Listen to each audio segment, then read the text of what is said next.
हिंदुस्तान की एक पत्रकार दाऊद वहाँ पे मौजूद है, वलीमा चल रहा है, पहुँच जाती है, लेकिन भारतीय एजेंसियाँ नहीं पहुँच पाती हैं या फिर उसका इतना ज़्यादा दुबई में सिस्टम है कि वो पहुँचने नहीं देता। तो जब मैं नीचे उतरी तो मैंने देखा कि बैंक्वेट का एक हॉल है बड़ा सा, उसका रास्ता कहीं खुल रहा था, जो बड़ा सा गेट था। उसके सामने के टेबल पे एक व्यक्ति मुझे दिखी। बड़ी पहली नज़र में मुझे लगा ये चेहरा बहुत जाना पहचाना लग रहा है, और गौर से देखा, जैसे 2 कदम आगे गई तो भाई और कोई नहीं, दाऊद इब्राहिम खुद बैठे थे। उस समय दाऊद का इतना रसूख था, आप सोचिए, हम सबको वीज़ा नहीं मिला। मतलब उन्होंने चाहा कि भारत के पत्रकार नहीं आने चाहिए, दुबई में नहीं उतरने चाहिए, तो नहीं उतरे। जैसे उन्होंने देखा कि मैं अंदर रूम में होकर आई हूँ तो भाग के आए और उन्होंने कहा कि भाई ये रिपोर्टिंग तो नहीं होनी चाहिए, ये तो नहीं होना चाहिए, हम आपका कैमरा ले लेंगे। उस केस में भरत शाह को जिसमें जेल हुई, सज़ा हुई, उसमें आपने कोर्ट में गवाही दी थी और उसमें आपने छोटा शकील की आवाज़ की पहचान की थी जी। तो फिर आपको डर नहीं लग रहा था कि यार मैं इसके खिलाफ गवाही देने जा रही हूँ, ये मुझे थ्रेटन करेगा या मार देगा? एक जर्नलिस्ट को मार के उनको क्या मिलेगा? अगर मुझे गोली खा के मरना है तो मैं वैसे ही मरूंगी।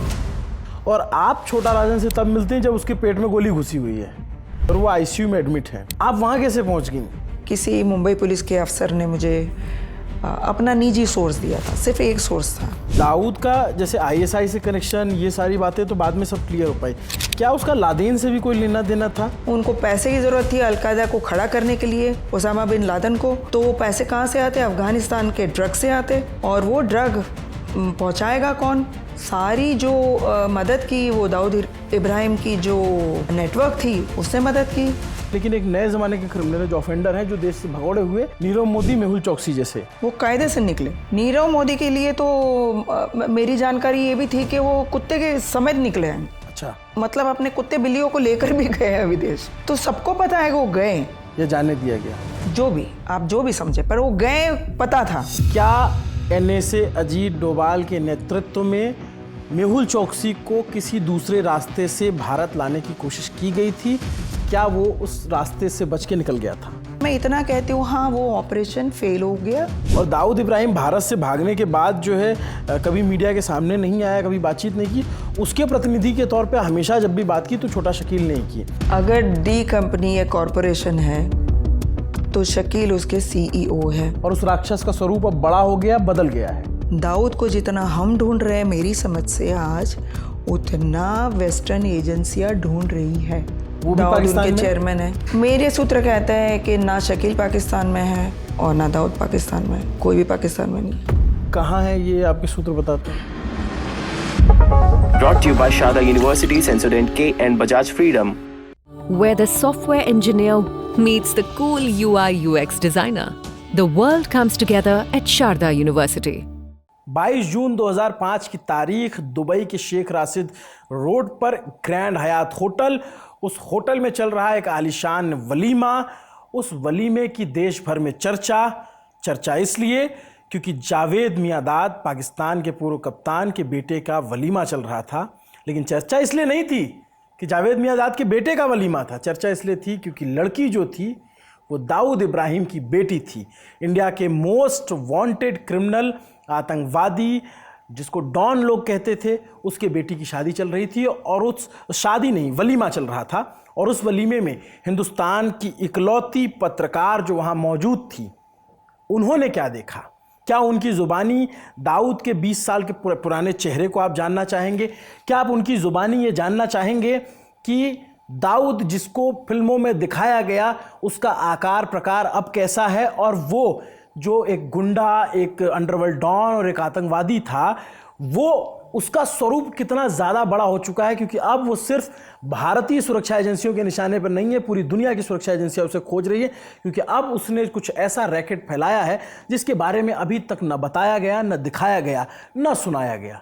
क्या आप उनसे ये जानना चाहेंगे कि एनएसए अजीत डोभाल के नेतृत्व में एक ऑपरेशन चलाया गया था भारत के एक भगोड़े को लाने के लिए, जिसका दावा किया जा रहा है, जिस पर कटिंग्स छपी, जिस पर गॉसिप हुआ, और वो ऑपरेशन फेल हो गया? किसको लेकर के था? मेहुल चौकसी या नीरव मोदी? नीरव मोदी जब इतने दिनों गायब रहने के बाद पहली बार कैमरे पर आया था तो उसने क्या कहा था? कहाँ वो भाग रहा है? कैसे वो बच रहा है? क्राइम वर्ल्ड, अंडरवर्ल्ड, डॉन, ये तमाम लोगों की जो दुनिया है ये कैसे काम करती है। तो गुरु, ये इंटरव्यू आपको बहुत लास्ट तक देखना है क्योंकि बहुत क्यूरियोसिटी वाला है। आप सोचिए कि एक महिला पत्रकार है, उसके सामने एक डॉन लेटा हुआ है, उसके अंदर में गोलियां धसी हुई है और फिर वो अर्धमरणासन स्थिति में उन्हें क्या बता रहा था, एजेंसियों ने क्या देखा, कैसे वो वहां से बच के निकला। बहुत ही दिलचस्प, बहुत रोचक कहानी है आज की बैठकी में। इसको जानने समझने के लिए आज हमने बहुत ही वरिष्ठ पत्रकार शीला रावल जी को बुलाया है, जिन्होंने गॉडफादर्स ऑफ क्राइम नाम की किताब लिखी है, हैचे इंडिया पर मिल जाएगी, जो 300 रुपए के करीब की है। नमस्ते, मेरा नाम अभिनव पांडे है और बैठकी के इस एपिसोड में आपका स्वागत है। शीला मैम, स्वागत है आपका। Thank you. SLS और पैराबेन गॉन, तो उसका करंट ऑन। What then? इसके पोटेशियम आयंस करी टूट का करंट गॉन, लाइफ का करंट ऑन। मैं मतलब उन सौभाग्यशाली लोगों में से हूं जो मैम के साथ जिन्होंने काम किया है और आज इनका इंटरव्यू करने का मौका मिल रहा है। तो कहाँ से शुरू की जाए, ये जो गॉडफादर ऑफ क्राइम है और तमाम अंडरवर्ल्ड के लोगों की कहानियां हैं या फिर जो इनसे जुड़े किस्से हैं, उस वलीमे के कमरे से शुरुआत की जाए या आप कहीं और से बताना चाहेंगे? सबसे बड़ी बात ये है भाई, दाऊद 70 साल का है आज, 4 जनरेशन आ गई। मैं भी दूसरी जनरेशन की, उनकी जनरेशन की नहीं, वो चौथी पीढ़ी आज देख रहे हैं। पत्रकारों की भी तीसरी पीढ़ी देख रहे हैं, मेरे पहले भी कोई मिला है। तो जिस दाऊद इब्राहिम कासकर की आज आप बात कर रहे हो, जिस वलीमे की आप बात कर रहे हो, उसको भी 2005 में हुआ था। 20 साल हो गए जी, 2 दशक बीत गए। 2 दशक पहले जब आपने ये घटना से शुरुआत की है तो मैं आपको बता दूं कि वो स्टार न्यूज़ से मैं गई थी। बड़ा मुश्किल था वहाँ पहुँचना भी, क्योंकि उन्होंने पूरे मीडिया को बैन कर दिया था दुबई में उतरने से। दाऊद का इतना रसूख तो दुबई में तब ज़रूर था कि वो ना चाहे तो भारत के पत्रकार दुबई ना पहुँचे वो वलीमे को कवर करने के लिए। स्टार न्यूज़ की ऑफ़िस में थोड़ा वातावरण तंग था, स्ट्रेस था। 22 तारीख का दिन भी सुबह में तो मैं अपनी ऑफ़िस में ही बैठी हूँ, सोच रही हूँ कैसे जाएंगे। वीज़ा मिला नहीं था हमको, बड़े तामझाम से हमको कवर करना था। 8-10 लोग जाने को तैयार थे, लेकिन एक भी ना जा पाया था। तो जैसे तैसे हम पहुँचे। भाई उन्होंने बंद कर दिया तो ना, उनका एक राइवल था इकबाल मिर्ची, उसका कोई रिश्तेदार मुंबई में रहता है, और किसी संयोगवश उन्होंने मुझे फ़ोन किया और मेरी आवाज़ से उन्होंने कहा कि क्यों आप आज स्ट्रेस में हो, लो फील कर रहे हो। मैंने कहा शादी कवर करने जाना है, वीज़ा नहीं है। उन्होंने कहा आप भेज दो फैक्स फलाने नंबर पे दुबई में, 1 घंटे में वीज़ा आ जाएगा। हो गया, वीज़ा मेरे को फैक्स से मिला रास्ते में जाते जाते। पर जब तक मैं दुबई में रात में 11:30 बजे उतरी, तब तक स्ट्रेस इतना था कि पहुंचेंगे, उतरने देंगे, इमिग्रेशन में अंदर आने देंगे कि नहीं आने देंगे। खैर निकले, जुलाई का महीना था, इतनी गर्मी दुबई में, और सीधे इकबाल मिर्ची ने गाड़ी भेजी थी मेरे लिए। मुझे पता नहीं था, जब मैं उतरी और बाहर निकली तब मुझे पता चला कि मुझे लिवाने भी कोई आया है। तो एक लंबी सी काली मर्सिडीज़ आई थी और लेटेस्ट मर्सिडीज़ का मॉडल था, और कहा कि आप कहाँ चलेंगे पहले। हमने कहा जिस काम के लिए आया वहीं जाएंगे। शायद उनको भी बातचीत करनी थी, एक मौका भी था ये। खैर पहुँच गए, रूम में पहुँचे। बाकी का मैंने वर्णन किया है कि कैसे हम दरवाज़े पर पहुँचे। कोई जो स्टिंगर था हमारा दुबई का, वो मेरे से पहले सुबह से वहाँ से रिपोर्टिंग कर रहे थे। हमें तो रूम वहाँ बुक नहीं मिलता, पर वो चूँकि वो दुबई में रहते थे तो उन्होंने एक कमरा पहले एडवांस में बुक करके रखा था उसी होटल में। जी। और भाई संयोग कैसा होता है, वलीमे के जो बैंक्वेट था बिल्कुल उसके ऊपर मेरी रूम थी। मेरी खिड़की से गेस्ट दिख रहे थे, आ रहे और जा रहे थे। दुनिया की पहली CNG मोटरसाइकिल बजाज फ्रीडम, आजादी आगे बढ़ने की। एक सेकंड, आप अब अंदर का सब कुछ बताइए। पहले मुझे ये बताइए, मैं बहुत इंटरेस्टेड इस बात को जानने में कि न्योता कहाँ से मिला था आपको। दाऊद इब्राहिम की बेटी का वलीमा है, उसमें भारत की इकलौती पत्रकार शीला रावल जा रही हैं, उनको बुलाया किसने वहाँ पे? भाई पत्रकार को कौन बुलाता है? पत्रकार हर जगह इनवाइटेड और नहीं भी इनवाइटेड होते हैं। हम है ना बिना इनवाइटेड मेहमान होते हैं हर जगह। पर हमने वलीमे के एक हफ्ते पहले कुछ स्टोरी की थी मैंने, उस पे जावेद मियांदाद लाइव आए थे टीवी पे, और वहीं हमने उसको पूछ लिया था कि भाई आपकी बेटी बिहार रही है, तो उन्होंने बताया कि हाँ कायदे से हो रहा है। तभी हमने पूछा था तो उन्होंने कहा कि आपका स्वागत है। तो जब उन्होंने एक बार बोल दिया कि आपका स्वागत है तो फिर आपका स्वागत है। तो मैं तो उसी शब्द को लेकर चली थी कि मियांदाद ने हमको नेशनल टेलीविज़न चैनल पे बोला था कि आप आ सकते हो। तो फिर मैं पहुंच गई, और मैं जब मुझे रोका दरवाजे पे तो तभी भी मैंने कहा कि भाई मियांदाद ने हमको इनवाइट किया था, तो मैं उनकी मेहमान हूँ, मैं बन के आई हूँ। मेरे पास इनविटेशन कार्ड तो नहीं था, बस एक मैसेज था। 2-3 लोग आए, उसमें से एक थे जावेर मोतीवाले, जो बहुत दाऊद के करीब है, पाकिस्तानी है। वो आए सामने, और पहले तो बहस हुई कि आप सुबह से क्या दिखा रहे हो कि इतने रुपए की थाली और ये। भाई आप हमारी भारतीय चैनल में जब ऐसी कोई न्यूज़, उस ज़माने में 20 साल पहले की बात कर रही हूँ, तो वाकई तामझाम होता था। खाना पीना, पहनना ओढ़ना, कौन आया कौन नहीं आया, कैमरे लगे हुए हैं, बिल्टअप हुए जा रहा है शाम के लिए। यही खबर थी उस दिन की। तो उन्होंने कहा आप तो सुबह से कुछ भी चला रहे अपनी चैनल पे, तो किसको पता कि कौन सोर्स है आपका। डाटा तसल्ली से 2-4 मिनट। फिर मैंने उनको जब बताया तो उन्होंने कहा कि ठीक है, मैं पूछ के बताता हूँ। और 2 फ़ोन थे, एक से पूछा, और शायद मुझे ऐसा लगता है कि इतनी बड़ी जो इवेंट थी उसमें कहीं छोटा शकील होंगे, या सीसीटीवी पे होंगे, या कहीं ऐसी जगह होंगे जहाँ से पूरी सुरक्षा देख रहे होंगे। मुझे तुरंत उनका टोन बदल गया, जैसे फ़ोन में हाँ आई तो उन्होंने कहा आपका सम्मान है, आप आइए, बच्चों को आशीर्वाद दीजिए। और मेरे साथ जो हमारे लोकल रिपोर्टर थे वो भी थे। तो उन्होंने बोला और कोई नहीं, यहीं जाएगी। और फिर मुझे ऊपर से नीचे देखा, छोटा सा पर्स था मेरे हाथ में। ऑफकोर्स पर्स में मोबाइल था, उस ज़माने में भी मोबाइल तो था, लेकिन मुझे अंदाज़ा पूरा था कि मुझे इस्तेमाल करने का मौका नहीं मिलेगा। तो मुझे ले गए अंदर, 2 एस्कॉर्ट थे मेरे दाएं बाएं, और मैं गई।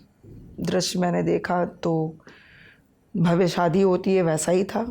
भाई बैंक्वेट के मेन गेट से लोग आ रहे हैं, महिलाएं ज़्यादातर बुरखे में थी। बाहर तो, अंदर आपने देखा तो जैसे आप किसी बॉलीवुड की या मुंबई की किसी रईस की शादी में जाओगे तो बिल्कुल माहौल वैसा था। हिंदी फिल्म के गाने बज रहे थे, और दूल्हा दुल्हन बैठे थे। रिसेप्शन था, शादी तो निकाह होता है, रिसेप्शन था, लोग आ रहे थे जा रहे थे। लेकिन आप दूल्हा दुल्हन को नहीं ढूंढ रही थी? बिल्कुल। अभी आप ऐसा मौका जब आपको मिलता है कि आप दाऊद की रूबरू हो सकते हैं। भारत का हर जर्नलिस्ट, तब हम मुंबई से पत्रकारिता करते थे, तो मुंबई में रहने वाला हर जर्नलिस्ट किसी न किसी मौके पे तो दाऊद को मिल के उसका इंटरव्यू करना चाह ही रहा था। ख़ास तौर पे जो बम धमाके हुए 93 के, उसके बाद में तो बिल्कुल, क्योंकि माहौल बदल गया था। तो बातचीत शकील से होती रहती थी फ़ोन पे, लेकिन रूबरू मिलना बात ही अलग होती है। मेरी आंखें ढूंढ रही थी, बेशक ढूंढ रही थी। तो मुझे बिठाया गया, राउंड टेबल थे लगे हुए थे, और मैं पहुंची थी मिडनाइट को, 12 बजे के बाद। 8 साढ़े 8 से वलीमा शुरू हो गया था, लेकिन मैं लैंड हुई थी 11:30 बजे। तो मैं 12:30 बजे वेन्यू में अंदर गई थी। तो तभी लग रहा था जैसे अभी इवेंट शुरू हुई है, लोग आ ही रहे थे। तो 2 चीज़ सामान्यतः क्या ढूंढोगे आप, कौन आया है, भारत से कौन आया जी, बॉलीवुड से कौन आया, क्रिकेटर कोई है, मियांदाद की बेटी की शादी थी, कोई क्रिकेटर है, भारतीय क्रिकेटर है, इंटरनेशनल क्रिकेटर है, पाकिस्तानी क्रिकेटर है। तो एक आसिफ इकबाल दिखे थे मुझे, तब उस समय के कैप्टन भी थे। उसके अलावा तो मैं पहचान नहीं पाई कि कोई थे, अगर भारत से आए होंगे। जब मुझे स्टेज पे ले गए हैं और स्टेज पे जाने के बाद में मुझे मियादाद से मिलवाया गया, जहाँ मोतीवाला मेरे साथ चले थे। ऊपर रैम्प बना था, जैसे फैशन शो का रैम्प होता है, इतना बड़ा लंबा, और ऊपर ले गए और उन्होंने इंट्रोडक्शन दिया मेरा कायदे से। तो बोला कि ये शीला है।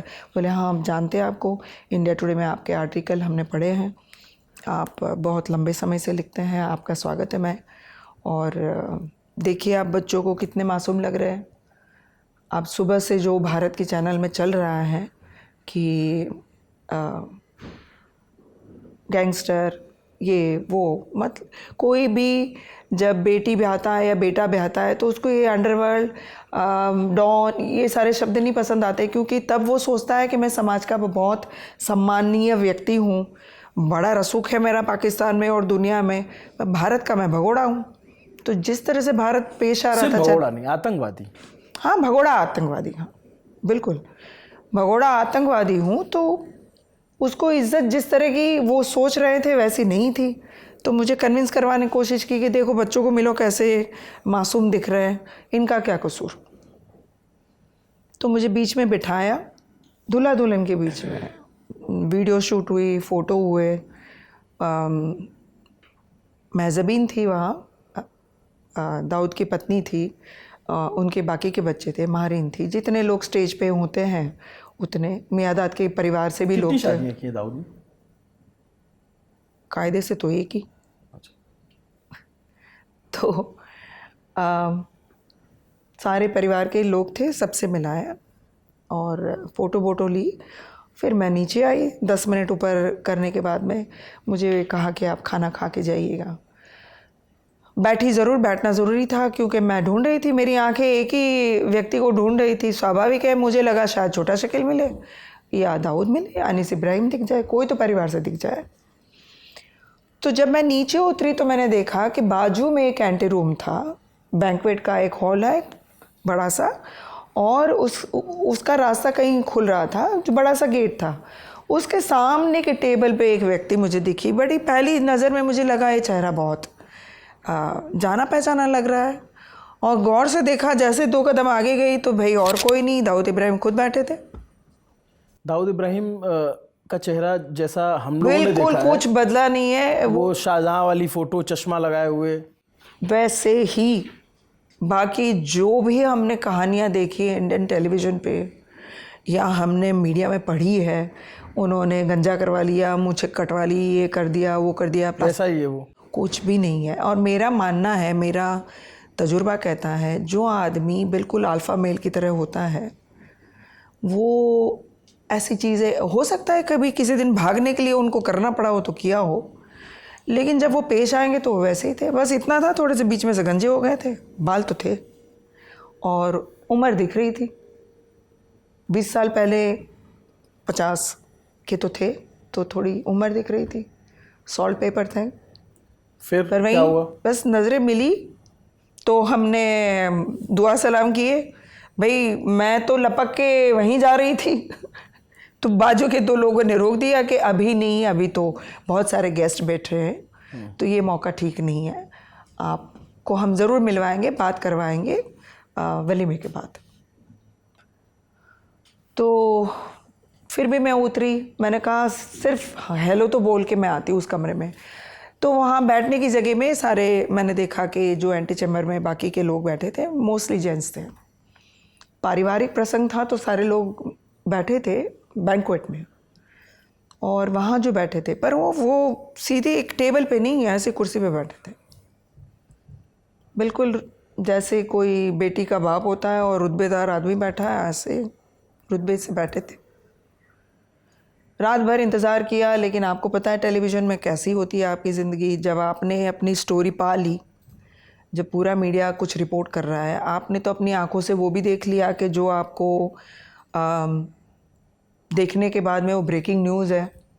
दुनिया बता रही थी कि वो दाऊद इब्राहिम नहीं थे, कितनी बार खबर चली दाऊद मारा गया, दाऊद मर गया, ये हो गया, वो हो गया, उस टाइम? वो तब की बात थी, लेकिन मैं शादी में तो दुनिया बोल रही थी कि वो नहीं है, एजेंसी भी बोल रही थी वो नहीं है, पर वो बिल्कुल थे। तो मैं बाहर निकली तो मैंने पूछा कि भाई मैं कैसे रिपोर्ट करूं, क्योंकि उनको भी पता है मैंने देखा, उन्होंने भी देखा, ग्रीटिंग्स एक्सचेंज हुए, उसके बाद में तो स्वाभाविक है कि मैं चीज़ बाहर जाके रिपोर्ट करूं। दाऊद आपको पहचानता था? दूर से तो कैसे भाई, उनकी बिना जानकारी तो एक बंदा अंदर घुस नहीं सकता ना, कोई इंसान नहीं जा सकता। फिर आपसे मुलाकात कराई या नहीं कराई? नहीं, उस रात तो ना हो पाई, क्योंकि मुझे फीड भेजना था। आप टेलीविज़न की अगर रिपोर्टिंग जानते हैं तो आपको ब्रेकिंग न्यूज़ करनी है, आपको बताना है। तो मैंने पूछा मोतीवाला से कि मैं कैसे रिपोर्ट करूं। तो लंबा पॉज लिया और शायद कान से सुन के बोला कि आपको जैसा ठीक लगे। अब वो मेरे विवेक पे था कि मैं बाहर जाके बोलूँगे मैंने देखा अपनी आंखों से दाऊद इब्राहिम को शादी में, या तो फिर मैं संभल के बात करूं। उस रात को तो मैं नहीं बोला, सिर्फ मैंने बोला कि उनकी प्रेजेंस हर जगह दिखी, पर ये मैंने नहीं कहा कि मैंने अपनी आंखों से उनको देखा और हमारी ऐसे ही आमने सामने मुलाकात हुई।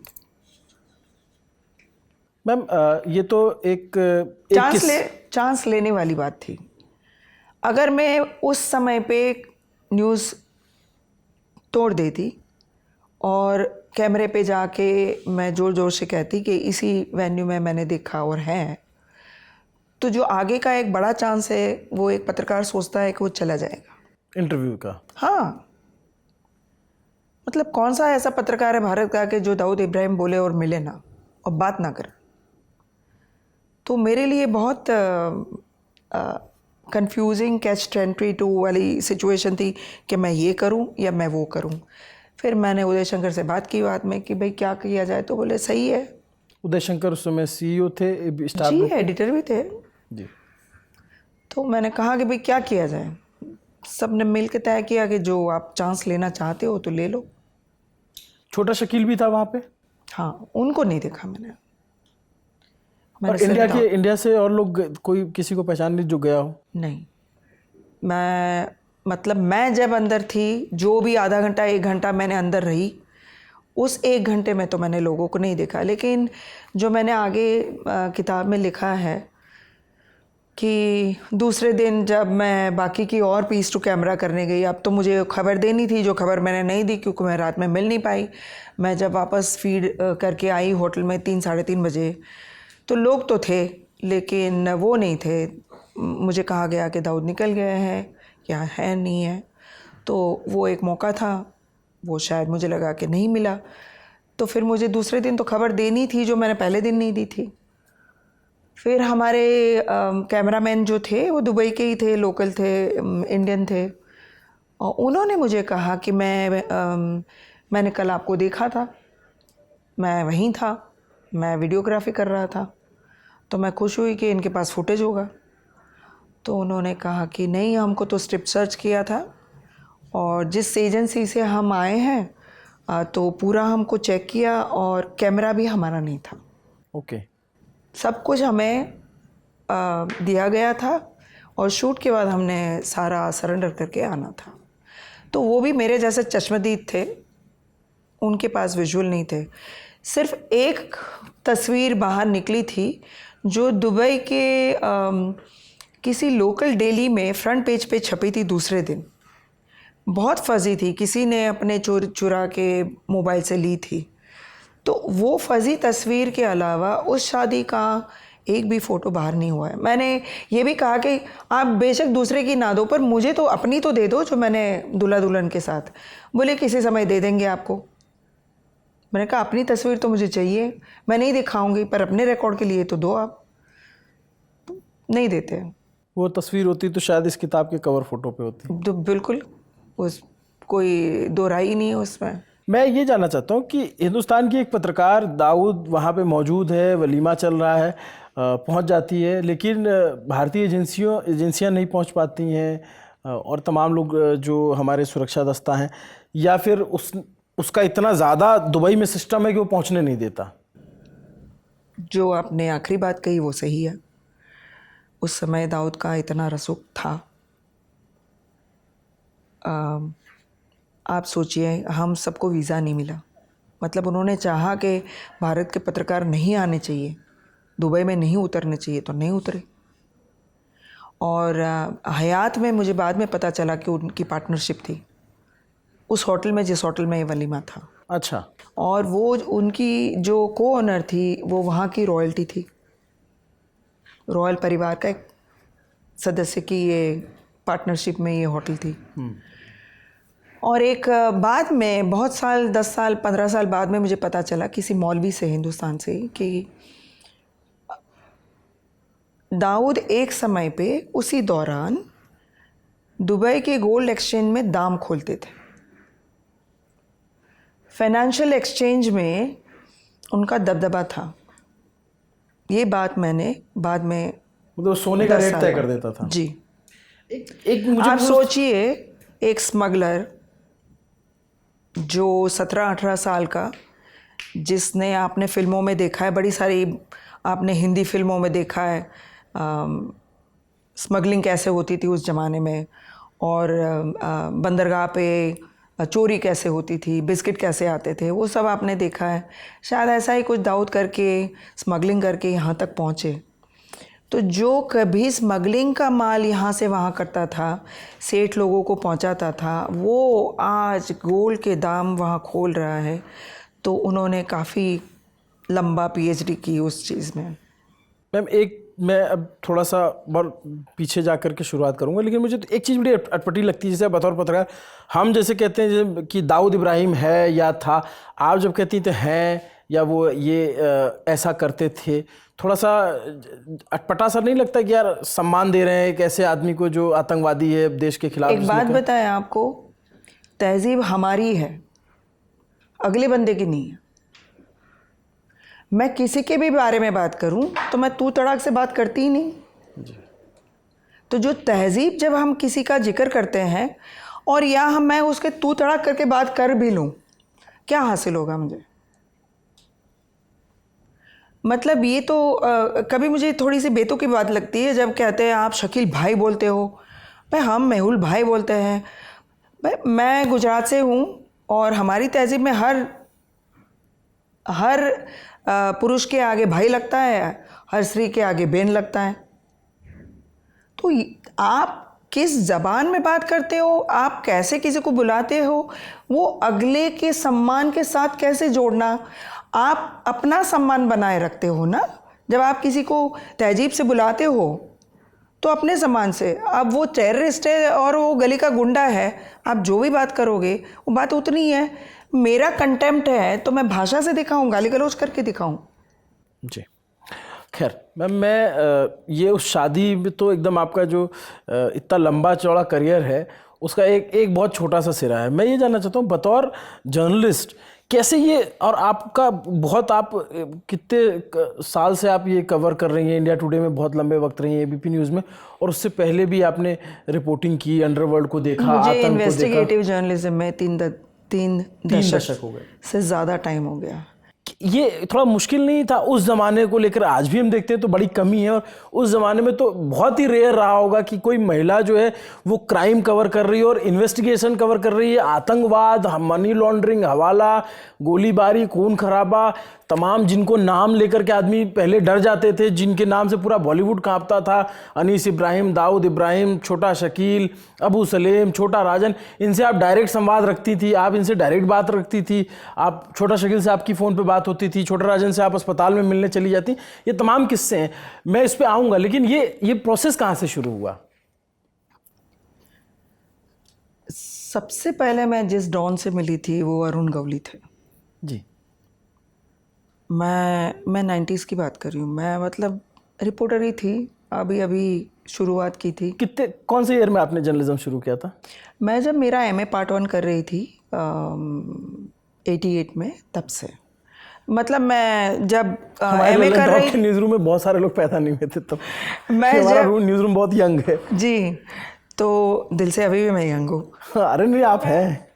तो मैं अपनी पढ़ाई भी कर रही थी और एक दिन मुझे पड़ोसी ने कहा कि किसी गुजराती पेपर में रिपोर्टर की जगह है, तो मैं घूमती घूमती पहुंच गई और वहाँ उन्होंने उसी दिन मुझे नौकरी दे दी।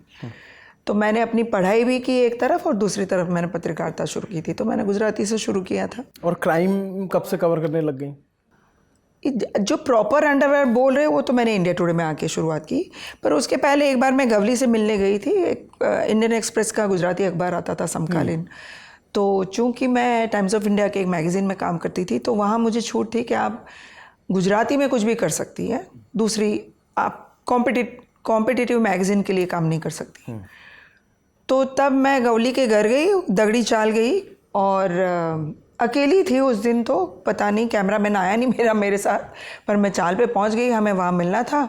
अब मैं अंदर चली गई, उनके घर बैठी, छोटा सा घर था उनका, और जैसे महाराष्ट्रियन मिडिल क्लास का घर होता है, चौल होती है वैसे, और बहुत कंजस्टेड चौल थी, छोटे छोटे घर।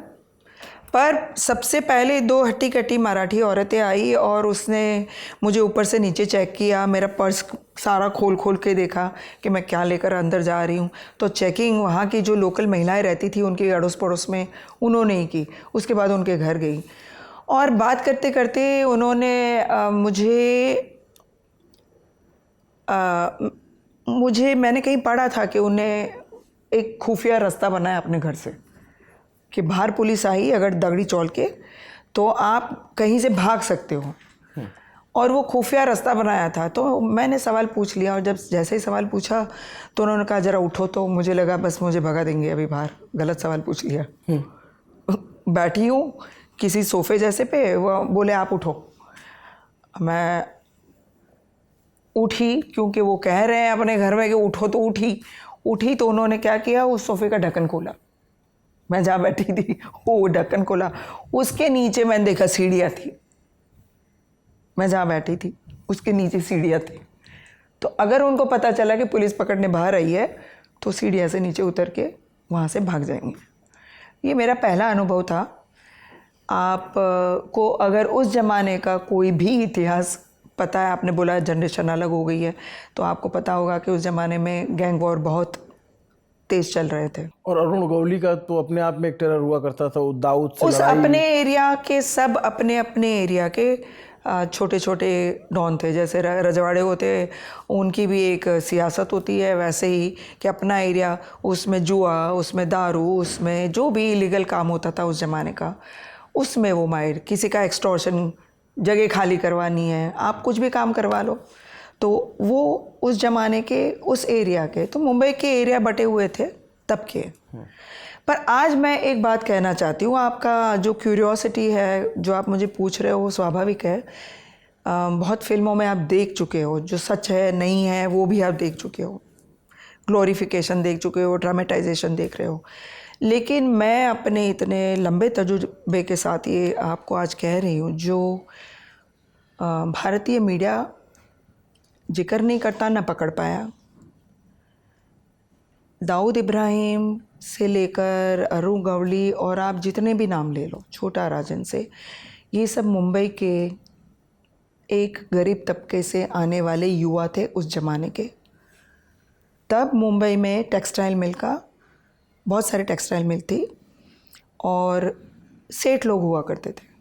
तो मुंबई की जितनी बाज़ार थी, सोने की बाज़ार और आपकी ग्रेन की बाज़ार, सारी बाज़ार जो धंधा पानी था, कपड़े की बाज़ार, सट्टा हुआ करता था, उस गुजराती मारवाड़ी ज़्यादातर होते थे।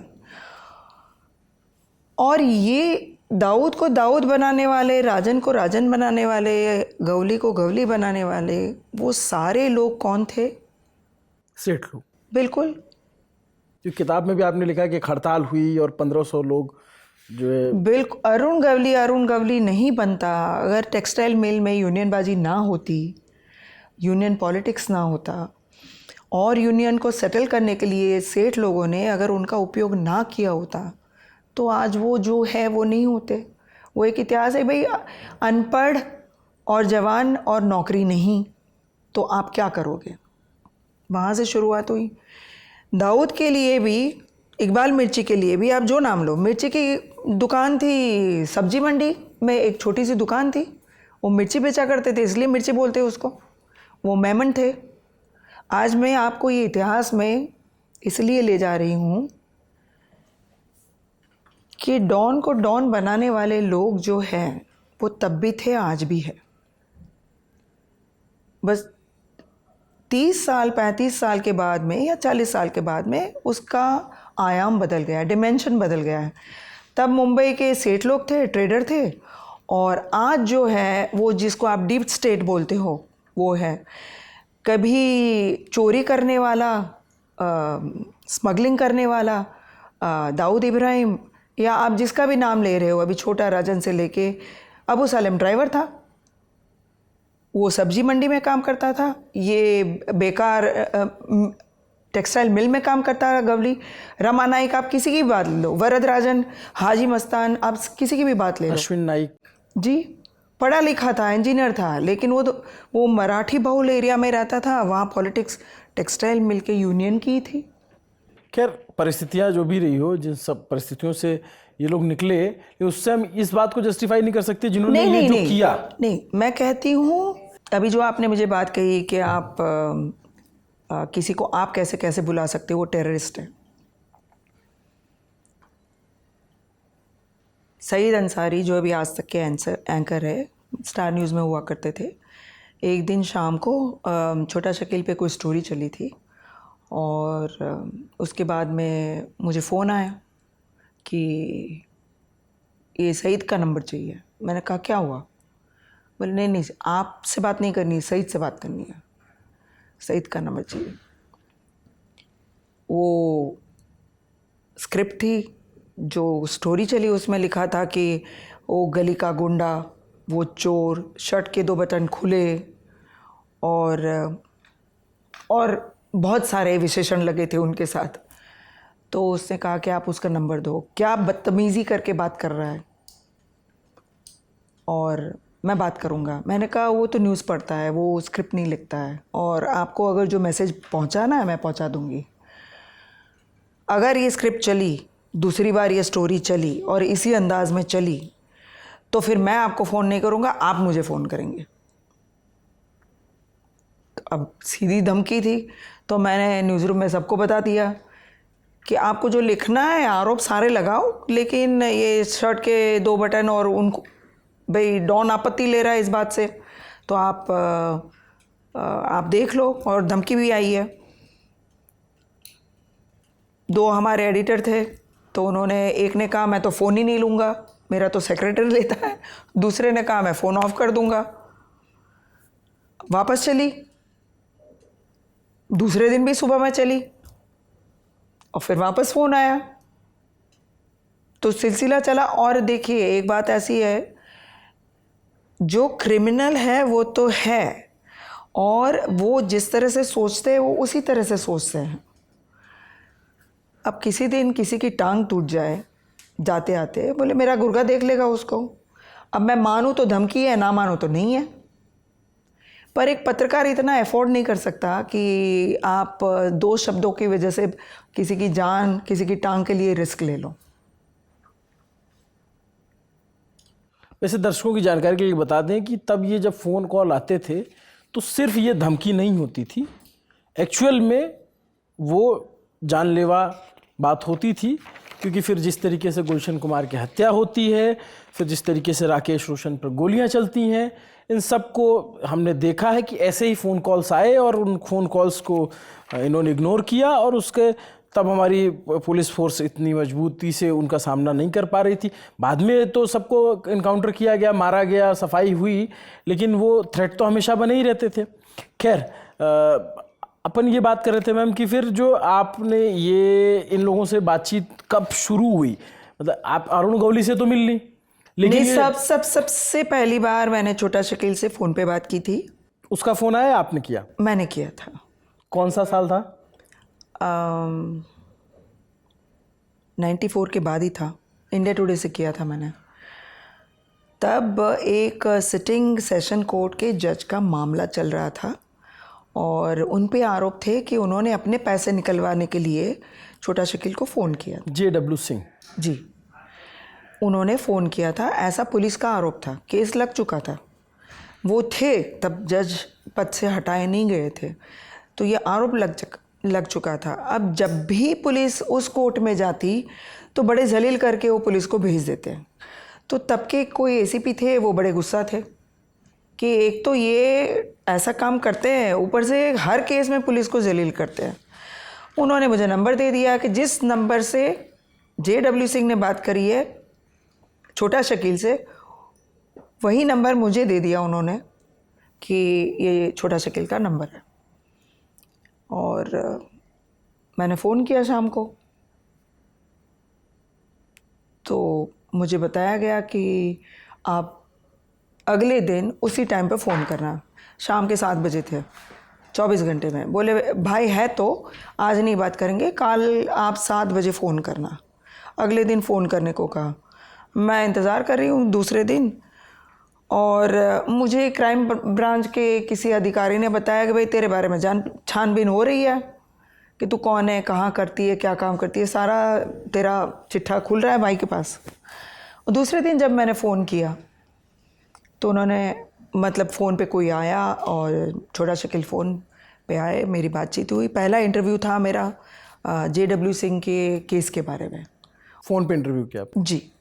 और वो जो मैंने जब भी बात की है, जब भी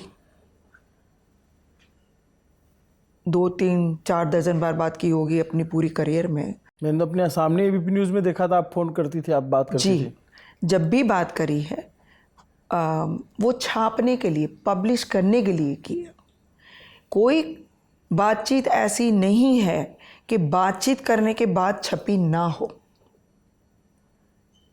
पूरे 3 दशक में जितनी बार कॉल मैंने किए, मैंने शायद 1 या 2 बार किए, तब मैंने किया था। और जब मेमन को फांसी लगने वाली थी, उस दिन आप भी न्यूज़ रूम में थे जी। तो हमने स्टूडियो से बात की थी उनके साथ, तो वो दूसरी बार बात की थी मैंने। पर बाद में ये जब गैंगस्टर, टेररिस्ट, आप उसको जो भी बुलाओ, जितने भी आरोप लगे उन पे, जब वो कोई कारनामा करते हैं तब उनको चाहिए कि उसको पब्लिसिटी मिले, तो वो खुद से फ़ोन करते, कभी टाइम्स ऑफ इंडिया में फ़ोन करेंगे, कभी स्टार न्यूज़ को फ़ोन करेंगे, कभी किसी को फ़ोन करेंगे। तो 2-3 किस्से को छोड़कर हमेशा फ़ोन आते रहे हैं। अच्छा, आज के दर्शकों को अगर मैं बता दूं कि छोटा शकील है कौन, तो दाऊद इब्राहिम का नाम ज़्यादातर लोगों ने फिल्मों में सुन लिया है, लेकिन छोटा शकील जो उसका एग्जीक्यूटर है, जो उसके सारे कारनामों को अंजाम देता है, उसका राइट हैंड कहिए, लेफ्ट हैंड कहिए, सब कुछ जो है छोटा शकील ही रहा है। और दाऊद इब्राहिम भारत से भागने के बाद जो है कभी मीडिया के सामने नहीं आया, कभी बातचीत नहीं की। उसके प्रतिनिधि के तौर पे हमेशा जब भी बात की तो छोटा शकील ने ही की। अगर डी कंपनी या कॉरपोरेशन है तो शकील उसके CEO है, वो भी दाऊद पाकिस्तान उनके में? चेयरमैन है। मेरे सूत्र कहते हैं कि ना शकील पाकिस्तान में है और ना दाऊद पाकिस्तान में, कोई भी पाकिस्तान में नहीं। अच्छा, ये आपने मतलब बहुत ही, अब तक तो हम सुनते हैं कि वो कराची नहीं, में किसी घर में रहता है और ये वो। नहीं, पिछले 10 साल से वो कराची में, पाकिस्तान में नहीं है। कहाँ है ये आपके सूत्र बताते हैं? शायद शकील साउथ ईस्ट एशिया में किसी देश में है, मुसलमान बहुल देश में होने का अंदाज़ा है। और दाऊद अफ्रीका के किसी मुसलमान बहुल, कभी यमन सुनती थी, कभी सीरिया सुनती थी, ऐसे ही किसी देश में, पर पाकिस्तान में नहीं है। और हमारी एजेंसियां इनको तलाश रही बहुत बेसब्री से कि अब मिले तो, क्योंकि हमने फिल्मों में तो देखा है कि दाऊद हर बार लाया जाता है या मारा जाता है। जो आप फिल्मों में देखते हो, जो आप OTT पे देखते हो, और जो ड्रामेटाइज करके आपको न्यूज़ में बताया जाता है, चाहे एजेंसी उसको प्लग प्लांट करे अपने तरीके से, या डॉन कभी कहानी बता के अपने तरीके से बात करते हैं, उसमें तथ्य सिर्फ 50% होता है। आज मैं बताऊं कि जो क्राइम और का जो आयाम पूरी दुनिया में है, इंफॉर्मेशन युग में रह रहे हैं। कभी आप स्मगलिंग की बात करते थे, दाऊद और पठान गैंग की जब मारामारी, जब उनका गैंग वॉर शुरू हुआ, तब पहली बार आपने सुना कि गोलियां चली। अगर गैंग वर्ल्ड में वायलेंस का किसी को डिस्क्रेडिट मिलना चाहिए तो वो दाऊद इब्राहिम था। उसके भाई की हत्या होती है, वो किसी और की हत्या, पठान गैंग में 2 लोगों की हत्या करता है और वो सिलसिला चला करीब 10 साल। 81 में उसके भाई शबीर जी की हत्या होती है। 10 साल चला वो सिलसिला। तो वो इतिहास की बात है कि तब आपने मेरे किसी को मारा, मैं आपके किसी को मार दूंगा। वो 10 से 15 साल इतिहास चला। एक 90 का दशक ऐसा रहा था कि पूरा स्मगलिंग बंद हो गया, आपकी गोल्ड की जो नीति थी वो बदल गई, सोने की एक्ट बदल गया, तो आपको इतना पैसा उसमें मिलता नहीं था। आप इलेक्ट्रॉनिक्स आइटम पहले करते थे क्योंकि वो बैन थी। जब इकोनॉमी खुल गई तो फिर अलग धंधे थे, तो फिर वो ड्रग हो गया, फिर वो आपका एक्सटॉर्शन हो गया, फिल्मों में इन्वेस्टमेंट होने लगा। 90 का पूरा दशक अगर मुंबई ने और हिंदुस्तान ने गैंगस्टर के बारे में सुना है तो वो फिल्मों से सुना है जी। कि बॉलीवुड की कैसी सांठगांठ थी, उनके पैसे कहाँ इन्वेस्ट होते थे और फिल्मों के कितनी गोलियां चली, राकेश रोशन पे चली, गुलशन कुमार की हत्या हुई। वो पूरा दशक आपने बॉलीवुड को, दाऊद जब दुबई में पार्टी करे तो सारे फिल्म सितारे जाते थे, जो हमने स्टार न्यूज़ पे दिखाया किसी वीडियो में कि कितने लोग थे, पॉपुलर सिंगर थे। कौन जाता था तब तो जितने नामी गिरामी थे सब गए थे। अच्छा। आप अनिल कपूर, गोविंदा, कितने नाम गिनाओ, फिरोज खान। 93 के ब्लास्ट के बाद? नहीं, उसके पहले की बात। उसके पहले की बात, क्योंकि 93 के ब्लास्ट ने तो बहुत कुछ चेंज कर दिया। 93 के पहले 92 में भी जब दिसंबर में बाबरी मस्जिद ध्वस्त हो गई, उसके बाद में दाऊद का जन्मदिन था 31 दिसंबर को, तब भी गए थे लोग। अच्छा। वो लास्ट पार्टी थी। 93 के बाद में तो कौन रिस्क लेगा? जो दाऊद को हम जानते हैं वो रुतबा गिना जाता था बॉलीवुड में एक समय पे, हिंदी फिल्म इंडस्ट्री में, कि भाई आप डरा दोगे किसी को कि मैं डॉन को जानता हूँ, मेरा रसूख है। वो 93 के बाद में बिल्कुल उल्टा सीन हो गया कि आप कोई डॉन का नाम लेगा तो आपको खतरा है, पुलिस आ जाएगी आपके दरवाजे तक। और उसके बाद में जो सिलसिला चला वो आपने देखा कि कितना लंबा चला, गोलियां चली। पर तब से लेकर आज तक मेरा मानना है कि तब जो फिल्मों में इन्वेस्टमेंट होता था वो किसी को फ्रंट बना के चलता था। चोरी चोरी चुपके की बात जग जाहिर है। आप भरत शाह के एक समय पे 20-20, 21-21 फिल्में फ्लोर पे लगी रहती थी, वन मैन इंडस्ट्री बोलते थे। अगर वो पैसा लेकर फिल्में बनाते थे, इतना बड़ा इन्वेस्टमेंट दाऊद इब्राहिम का या डी गैंग का होता था उस ज़माने में। फिर उसके पीछे अबू सालेम करने लगे, जब गैंग से चले गए तो उन्होंने भी किया, सबने किया। फिल्मों का सिलसिला। इंटरेस्टिंग बात याद दिलाई, मैं इस पे आने ही वाला था। उस केस में भरत शाह को जिसमें जेल हुई, सज़ा हुई, उसमें आपने कोर्ट में गवाही दी थी और उसमें आपने छोटा शकील की आवाज़ की पहचान की थी जी। तो फिर आपको डर नहीं लग रहा था कि यार मैं इसके खिलाफ गवाही देने जा रही हूँ, ये मुझे थ्रेटन करेगा या मार देगा? और उसमें पत्रकारों की हत्या, बिल्डर की हत्या, तमाम बहुत आम था मुंबई में। मतलब कोई ऐसे चुटकी बजाने जैसा था, वो जिसको चाहते थे मार देते थे। पत्रकार को क्यों मारेगा और कौन मारेगा? मुझे मार के क्या मिलेगा, ऐसा मेरी सोच थी तब की, कि एक जर्नलिस्ट को मार के उनको क्या मिलेगा। दूसरा, रिस्क तो हर जगह होता है और मौत एक ही बार आनी है। अगर मुझे गोली खा के मरना है तो मैं वैसे ही मरूंगी, पर मुझे विश्वास था कि मैं गोली खा के नहीं मरने वाली। तो जब पुलिस, आप ओवरसीज़ बात कर लेते हो तो एक भी फ़ोन कॉल ऐसा नहीं है कि जो आपका रिकॉर्ड नहीं होता है। आपने जब भी ओवरसीज़ या पाकिस्तान या दुबई बात करी है, आप जर्नलिस्ट हो तो मान के चलो कि आपके फ़ोन सुने जाते हैं और वो देश की सुरक्षा के लिए सुनते हैं, ऐसा मैं मान के चलती हूँ। तो मुझे अंदेशा तो था कि उस दिन जो इंटरव्यू हुआ था मैगज़ीन में छापने के लिए, स्क्रिप्ट लीक हो गई थी, तो मैंने रिस्क लिया। तो बात हुई तो छपने के बाद में तो मुझे ये भी पता था कि पुलिस भी इसको कहीं ना कहीं रिकॉर्ड तो किया ही होगा, क्राइम ब्रांच ज़रूर सुना होगा।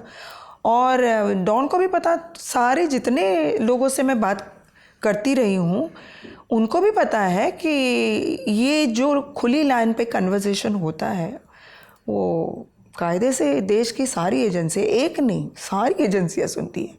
IB है, RAW है, DRI है, सारी पुलिस है, लोकल पुलिस है, सब सुनते हैं। तो आप बात ही ऐसे करो। आपको जब आप इन्वेस्टिगेशन के पेशे में आते हो बतौर जर्नलिस्ट, तो आपको हर हमेशा बिल्कुल सतर्क रह के काम करना है। आप पत्रकारिता बेहोशी में नहीं कर सकते। आपको आपका निकला हुआ हर शब्द, उसका मायना क्या होगा, वो सोच समझ के बातचीत करनी पड़ती है।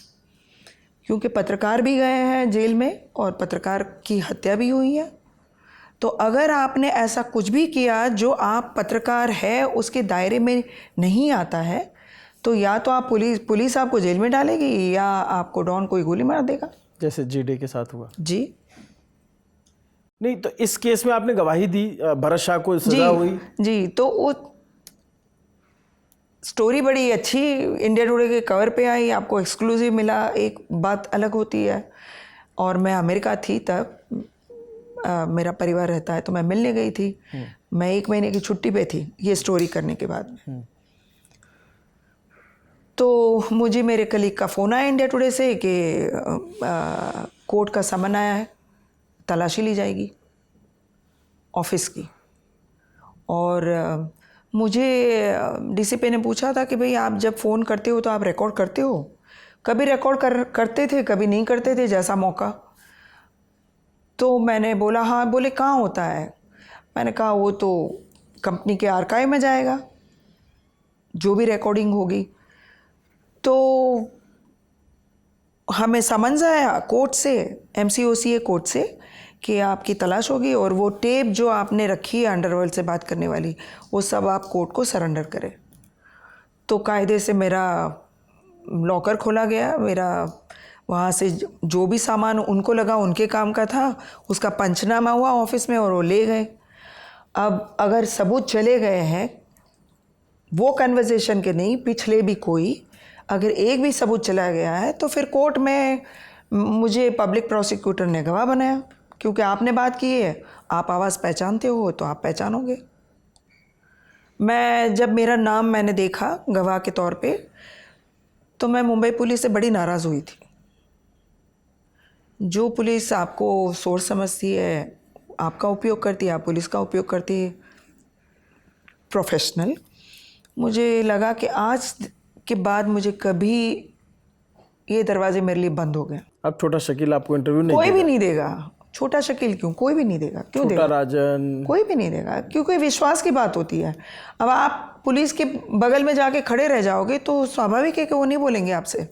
मैं बहुत नाराज़ हो गई थी, तब की जॉइंट CP से मैंने बात भी की कि ये जो आप कर रहे हो बहुत गलत कर रहे हो और आप मुझे क्यों शहीद कर रहे हो इसमें। तो उन्होंने कहा कि भाई आप देश के नागरिक हो, आप मदद नहीं करोगे ऐसे सारे केस में तो कौन करेगा। भाई एक तरीके का उनका जो स्पिन था वो भी सही था। और फिर मुझे 6 दिन तक कोर्ट में गवाह बॉक्स में उनके नामी गिरामी जितने बड़े मुंबई शहर के वकील थे, उन्होंने मुझे क्रॉस किया। कौन सा ऐसा सवाल था जो नहीं पूछा। ये ट्रायल मैंने MCOCA कोर्ट में इन कैमरा मांगी थी, क्योंकि जर्नलिस्ट का सीक्रेट अपना होता है। पूरे मीडिया को मैं ये बात नहीं बताना चाहती थी। अगर किसी दिन ये छपी तो मैं लिखूंगी उसके बारे में। आपने देखा और आपने अपने परसेप्शन से कुछ भी स्टोरी बनाई, मैं नहीं चाहती थी। तो मैंने कोर्ट से रिक्वेस्ट की थी कि मुझे इन कैमरा ट्रायल चाहिए। और यकीन करो, हर मिनट का, हर 6 दिन का, हर मिनट का 3-3 घंटे मुझे कोर्ट में खड़े रखते, पूरी टेप बजती, मैं बैठती। एक दिन कोर्ट जज साहब अच्छे थे तो मुझे बैठने की इजाज़त दी, और 2 घंटे की अगर हमारी बातचीत है तो 2 घंटे की चलती। सारी बातचीत पूरी खुली कोर्ट में टेप चलती हमारी, फिर क्वेश्चन आंसर होता। जो पीछे आरोपी बैठे थे उसमें भरत शाह से लेकर नजीम रिजवी और जितने भी थे वो भी बैठते थे। उन सब के वकील फिर हमको क्रॉस करेंगे। मुश्किल था समय, लेकिन जो सच था वो मैंने बयां किया। मैंने शकील को कभी देखा नहीं है, तब भी नहीं देखा था, अब भी नहीं देखा है। मैं फ़ोन पे बात करती रही हूँ, और जिस आवाज़ को मैं और मुंबई पुलिस शकील नाम से जानती है वो मुझे पहचानने को कहा, तो वो आवाज़ शकील की थी। तो कोर्ट में मैंने एडमिट किया कि वो थी जो मैंने बात की। अच्छा, तो ये छोटा शकील और दाऊद का एक उसके बाद 4 साल कोई फ़ोन नहीं आया। नहीं आया? नहीं। 4 साल के बाद में किसी शाम को मैं रिपोर्टिंग करके स्टार न्यूज़ में लौट रही थी तो मुझे फ़ोन आया। तो शायद उन्होंने चेक किया होगा कि मेरा पूरे केस में क्या रोल था, और अगर कन्विंस हुए होंगे मेरी लाइन और लेंथ और न्यूट्रलिटी से, तो 4 साल के बाद में उन्होंने फ़ोन किया। जी, ये एक छोटा शकील और दाऊद वाला चैप्टर है। एक चैप्टर आता है छोटा राजन का, जो कभी दाऊद का बहुत करीबी हुआ करता था, दाऊद का राइट हैंड हुआ करता था। फिर दोनों में दुश्मनी हुई, दोनों ने एक दूसरे को मारने की कई बार कोशिश की, और आप छोटा राजन से तब मिलते हैं जब उसके पेट में गोली घुसी हुई है, उसके कंधे या कहीं और एक जगह और गोली लगी हुई है, और वो आईसीयू में एडमिट है। आप वहाँ कैसे पहुँच गई? मुझे गोली लगने के सितंबर का महीना था, अगर मैं नहीं भूल रही हूँ तो, और शुक्रवार को या शनिवार को ये वाक़या हुआ था। तब आज तक का 1 घंटे का प्रोग्राम आता था दूरदर्शन पे। तो ये खबर तो ब्रेक हो चुकी थी, टाइम्स ऑफ इंडिया के फ्रंट पेज पे आया था गोली लगने के दूसरे दिन सुबह। क्या हुआ था, थोड़ा विस्तार से बताइए कि कहाँ गोली लगी, किसने मारी? वो बता रही हूँ मैं आपको आपने पूछा कैसे गई वहाँ, तो मैं कह रही हूँ कि वो खबर छपी टाइम्स ऑफ इंडिया के फ्रंट पेज पे। जी। मेरे कलीग रहे हैं बाला, उनकी बाईलाइन थी और चर्चा हुई इसकी बड़ी ज़ोर शोर से मुंबई पुलिस में, और हर जगह सनसनी थी भाई। गोली घर में घुस के मारी थी। तो मुझे प्रभु चावला का फ़ोन आया दूसरे दिन दोपहर में कि शीला तुम बैंकॉक जाओगी, तुम्हें ये स्टोरी करनी है। मैं ऑफिस जा रही थी तो बोले ऑफिस जाने की ज़रूरत नहीं है, सामान पैक करो और एयरपोर्ट जाओ। और मुझे सीधी बैंकॉक की फ़्लाइट नहीं मिली, मैं वाया सिंगापुर बैंकॉक गई थी, पढ़ती करती मैं पहुंची। किसी को नहीं जानती थी, सिर्फ एक सोर्स था मेरे पास। किसी मुंबई पुलिस के अफसर ने मुझे अपना निजी सोर्स दिया था, सिर्फ एक सोर्स था। और जैसे ही मैंने उतर के उनको फ़ोन किया कि मैं लैंड हो चुकी हूँ और फ़लानी होटल में, तो उन्होंने मुझे हेल्प करी कि आप फ़लानी होटल में आ जाओ, वहाँ आपके लिए हमने कमरा बुक करवाया है। और मैं वहाँ पहुँची। शाम को 7 बजे वो 4 स्कैन लेकर आए, फ़ोटोग्राफ लेकर मेरे पास शाम को, और मुझे कह रहे हैं कि इन लोगों ने गोली चलाई।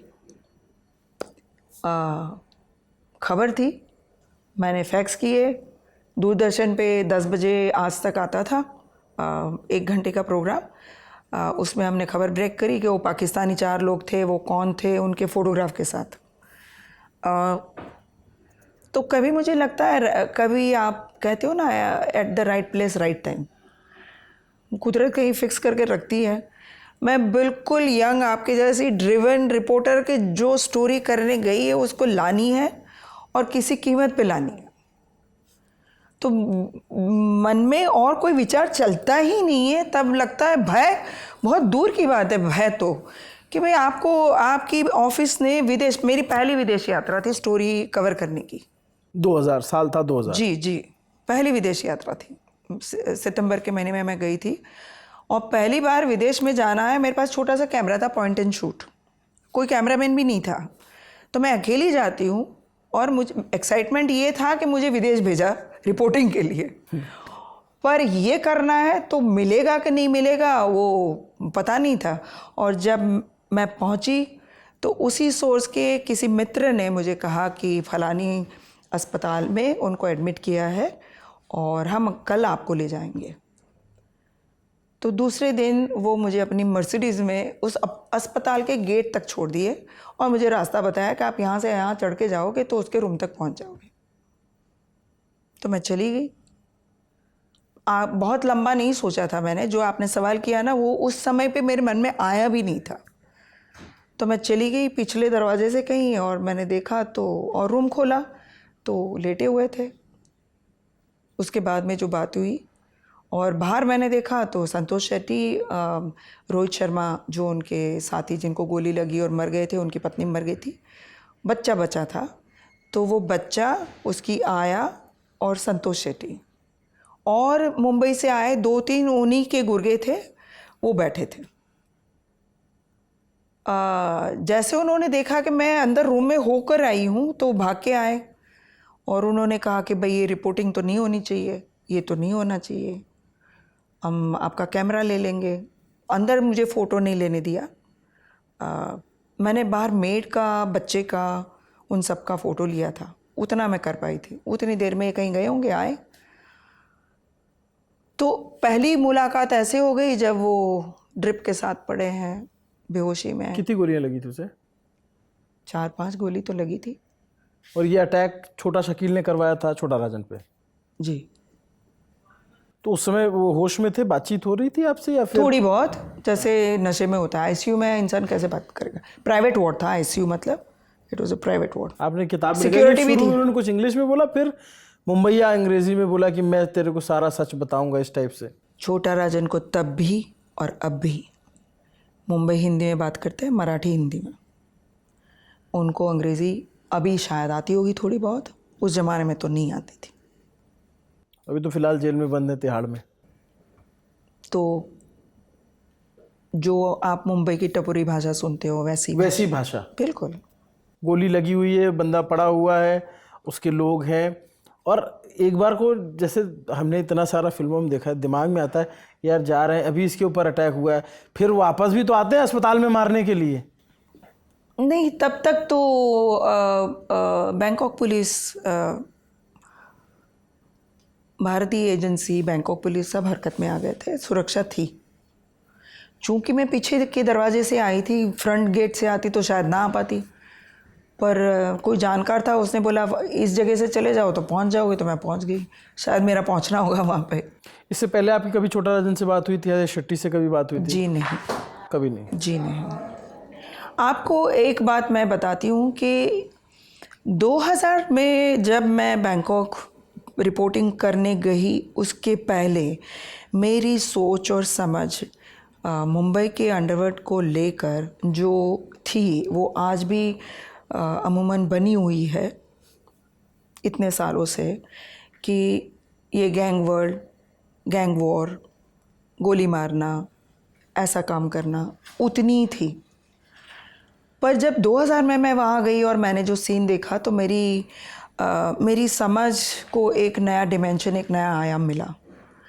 मुझे लगा कि जो राजन और जो दाऊद की हम बात मीडिया में करते थे या मैं पुलिस से भी सुनती थी, वो छोटे मोटे गुंडे और डॉन से बहुत आगे निकल चुके थे। मतलब उनके इंटरनेशनल कनेक्शन बहुत पुख्ता थे। और 2-3 ताज्जुब वाली बात ये थी कि जिस होटल में छोटा शकील रुका था, मुझे बैंकॉक पुलिस ने बताया कि छोटा शकील भी था, जिस दिन गोली लगी उसकी अगली शाम को वो निकला था। उसकी जो गुर्गे थे, वो राजन जिस कोठी में रुका था, उस कोठी के बिल्कुल बगल वाली कोठी में उसके घर को देखते हुए कमरे में रुके थे करीब 1 महीने से। और वो जो कोठियाँ थी और वो जो एरिया था वो इतना प्राइवेट था, आपको आधा किलोमीटर गली में अंदर चल के जाना है। जहाँ गुर्गे रुके थे वो डेड एंड था गली का, और ये जो थी वो बड़ी स्विमिंग पूल टाइप की कोठी थी, लग्जरीज कोठी थी। उसके फर्स्ट फ्लोर पे ये लोग रहते थे, रोहित और राजन। और मुझे फिर जब बैंकॉक पुलिस ने बताया कि शकील तारा होटल में रुका है, फिर मुझे ये भी बताया कि तारा होटल में छोटा राजन एक्सरसाइज के लिए, जिम के लिए जाते थे। तो मन में ख्याल आया कि घर में घुस के 5 लोगों के साथ मारने की क्या ज़रूरत थी। ये तो इस गली में हाँ, और उनके पास कार नहीं थी। रोहित राजन के पास गाड़ी नहीं थी, ऐसा मुझे उनके गार्ड ने बताया कोठी के, कि इनके पास गाड़ी नहीं थी। तो वो पैदल अगर आते जाते थे तो उसको रास्ते में कहीं मार सकते थे, तो घर में घुस के मारने की क्या ज़रूरत थी। और जिस होटल में शकील रुका था, उसी होटल में अगर राजन एक्सरसाइज के लिए रोहित के साथ जाता है तो वहाँ क्यों नहीं। बड़े सारे सवाल आए थे उस दिन मेरे दिमाग में कि जो बैंकॉक पुलिस ने इन्फॉर्मेशन दी वो बिल्कुल चमकाने वाली इन्फॉर्मेशन थी कि ऐसा कैसे हो सकता है। फिर बहुत सारी बातें पता चली कि दाऊद आर्म्स की सप्लाई में काम करता है, नारकोटिक्स में जो काम करते हैं उसमें। श्रीलंका में एलिफेंट पास का जो ऑपरेशन हुआ था, LTT और जाफना में जो हमला हुआ था, उसमें दाऊद की मदद से हथियार समुंदर में डलवाए थे, एयर ड्रॉप करवाए थे। अब हथियार एयर ड्रॉप तब करवाते हैं जब इमरजेंसी होती है, तो क्या लिट्टे को दाऊद वेपन एयर ड्रॉप करवाए थे? तो श्रीलंका में उनका कनेक्शन था। इतने सारे सवाल थे मेरे दिमाग में। फिर पुलिस ने मुझे ये भी बोला कि ये गैंग का, बैंकॉक पुलिस फलाने लोगों का नाम उनके क्राइम लॉग में है, क्योंकि ये लोग डॉलर बिल, मतलब ना सिर्फ भारतीय करेंसी, पूरे देश दुनिया की करेंसी वो छापते थे। उनका एक यूनिट था बैंकॉक में जहां वो अमेरिकन डॉलर छापते थे, ऐसा मुझे बैंकॉक पुलिस ने बताया। अब आप सोचो कि मैं तो एक गैंगस्टर की, गैंग वॉर की स्टोरी कवर करने गई हूँ जहाँ पे मुझे ये सारी इन्फॉर्मेशन मिलती है कि वो आर्म्स सप्लाई करते हैं, वो नारकोटिक्स है इनके पे बैंकॉक में भी। पूरी दुनिया में नेटवर्क है। तब पता चला, तब तक नहीं पता। तब हम यही मानते थे, 2000 की बात है ना। उसके पहले 90 के दशक में तो हम बॉलीवुड में लोगों को धमका के एक्सटॉर्ट करके पैसा लेना मानते थे हम। अच्छा, दाऊद का जैसे ISI से कनेक्शन, ये सारी बातें तो बाद में सब क्लियर हो पाई, क्या उसका लादेन से भी कोई लेना देना था? वही आपको कह रही थी कि उस ट्रिप में मुझे किसी तरह कोई अमेरिकन व्यक्ति से मिलवाया गया था, जो मुझे किसी कपड़े के स्टोर में पीछे में मिला, जैसे इंटेलिजेंस के लोग। मैं रिपोर्टर के तौर पे इतनी मैच्योर नहीं थी, नाइव थी, और जब आप शुरू में रिपोर्टर को प्रूव करना होता है अपने आप को तो बड़े रिस्क ले लेते हैं। मैंने कहा ठीक है, मैं मिलती हूँ। अब मिली तो उन्होंने और 2 बात मुझे बताई, पर उनको जानता, जो अमेरिकन मिले थे उनको जानना था दाऊद के बारे में सब कुछ। तब मुझे पता चला कि CIA, FBI, हम जिससे मिले वो कोई इंटेलिजेंस का बंदा था, अमेरिकन इंटेलिजेंस का, जिसको मैं मिल के आई थी। तो तब मुझे पता चला कि इनके तार कहाँ तक पहुँच गए हैं। ये 2000 की बात है, हम तो 25 की बात कर रहे हैं। आगे आपको ये भी बताऊंगी कि 2000 से 25 में वो कहाँ पहुँचे, लेकिन 2000 में इंटरनेशनल हो ही चुके थे। तो साउथ ईस्ट एशिया में ड्रग का, आर्म्स का जो भी और जाली नोट का जो भी कारोबार होता था, उसमें इनका लॉजिस्टिक और नेटवर्क बड़ा जोर शोर से चलता था। और FBI उनके पीछे लगी थी, क्योंकि ये लोग जाली अमेरिकन डॉलर बिल छाप रहे थे। अब बतौर पत्रकार मेरे पास बहुत गहन इन्फॉर्मेशन है, मैं उसका उपयोग कैसे करूं मुझे नहीं पता था। मैं वापस आई, मैंने पुलिस को पूछा, उनको कुछ नहीं पता था। बस एक पता ये चला कि जो मैंने इंडिया टुडे के अंक में छापा था कि मैं किसी सलीम को मिल के आई थी जेल में, बैंकॉक की, पुलिस ने बिठा के आमने सामने, जिसने गोली चलाई थी उसका इंटरव्यू करवाया मेरे से। जिसने राजन को? जी, ऐसे ही जैसे हम बैठे हैं, इंटरव्यू करवाया। उसका पासपोर्ट दिखाया, वो पाकिस्तानी पासपोर्ट था, पासपोर्ट पे सलीम नाम था। जैसे मैं आई तो मुझे क्राइम ब्रांच बता रही है, तुम जिसको मिल के आई वो मुन्ना जिंगाड़ा है, जोगेश्वरी का रहने वाला। ओह, मुझे नहीं पता था तब। तो मैं जिसको मिल के आई थी वो जोगेश्वरी का लड़का था, उसका पासपोर्ट पाकिस्तान का था, और सलीम बन के वो बैंकॉक में आया था। शाम को मुझे 7 बजे, मुझे नहीं पता छोटा शकील को कैसे पता चला कि मैं इंडिया में आ गई हूँ, मुंबई में आ गई हूँ, अपनी ऑफिस में हूँ। मैं स्टोरी फाइल कर रही थी, मुझे शाम को फ़ोन आया 7 बजे और आप आ गई। तो मैंने पूछा आप कब पहुँचे? हाँ। तो चौंक गए थोड़े, मुझे कैसे पता? तो हंसे। अब उसका मतलब कि मुझे जो इन्फॉर्मेशन थी वो सच थी कि वो थे। भाई 1 हफ्ता सारी प्लानिंग हुई और ऐसे गए और ये लोग पीछे रह गए। फिर मैंने एलिफेंट पास के बारे में पूछा, बाकी सारी बातें पूछी, इंडिया टुडे में छप चुकी है। मैंने कहा FBI आपके पीछे पड़ी और आप जाली डॉलर छापते हो। तो शकील ने कहा कि वो मेरा डिपार्टमेंट नहीं है, वो असलम भट्टी करता है। अच्छा, ये बात भी कंफर्म हुई। तो वाकई एक कंपनी की तरह काम कर रहे हैं ये लोग। कर रहे थे तब, जो हो सकता है अपनी इंटेलिजेंस एजेंसी को पता हो, RAW को पता हो, IB को पता हो तब। पर ये बात मुंबई पुलिस या सामान्य ज्ञान में, जनता में, मीडिया में नहीं थी कि ये इंटरनेशनल बन चुके हैं। पर उस दिन जो खबर थी वो ऐसे कंफर्म हुई, जब मैंने सवाल पूछा तब पता चला। तो खबर के पीछे की खबर बता दूं मैं आपको। खबर ये, शूट आउट हुआ, जिस होटल में राजन जाता है उसी में शकील रहता है और राजन बच गया। और फिर एक थियरी आई कि वो अपने कमरे से कूद के कूड़े के ढेर में गिरे और वहाँ से भग के निकले। वैसा कुछ नहीं था। वो बहुत 5 स्टार कोठी में कूड़े का ढेर कहाँ आएगा। बाद में पता चला कि वो कैसे निकाले गए, शायद छुपे थे और जहाँ छुपे थे अंधाधुंध गोली मार के चले गए। बैंकॉक पुलिस प्राइवेट है, उसको एक नियम है कि आप चाहे कोई भी इलीगल धंधा कर रहे हो, पर वायलेंस बैंकॉक में, थाईलैंड में नहीं होनी चाहिए। इंटरनेशनल क्रिमिनल गैंग को खुला मैदान थाईलैंड में नहीं है। आप ऐसी घटनाएं नहीं कर सकते जो उनके लिए समस्या पैदा करे, लॉ ऑफ लैंड को चुनौती दे। बिल्कुल नहीं। आप कोई भी इलीगल काम कर रहे हो, बिना बताए कर रहे हो, ठीक है। इसीलिए वो पकड़े भी 6 घंटे में गए और उन्होंने ही बताया कि भाई गार्ड की मदद से बुला के अस्पताल ले गए और जो भी हुआ। और जो अस्पताल से निकल के भागे वो भी एक हिस्ट्री है। छोटा राजन अभी जेल में है, अबू सलेम जेल में है, दाऊद भारतीय एजेंसियों को कभी हाथ नहीं लगा, छोटा शकील नहीं लगा। अभी भी दाऊद और ये छोटा शकील का नेटवर्क एक्टिव है मुंबई, बॉलीवुड में। दाऊद के बच्चे क्या करते हैं, कुछ इसकी कोई इन्फॉर्मेशन है?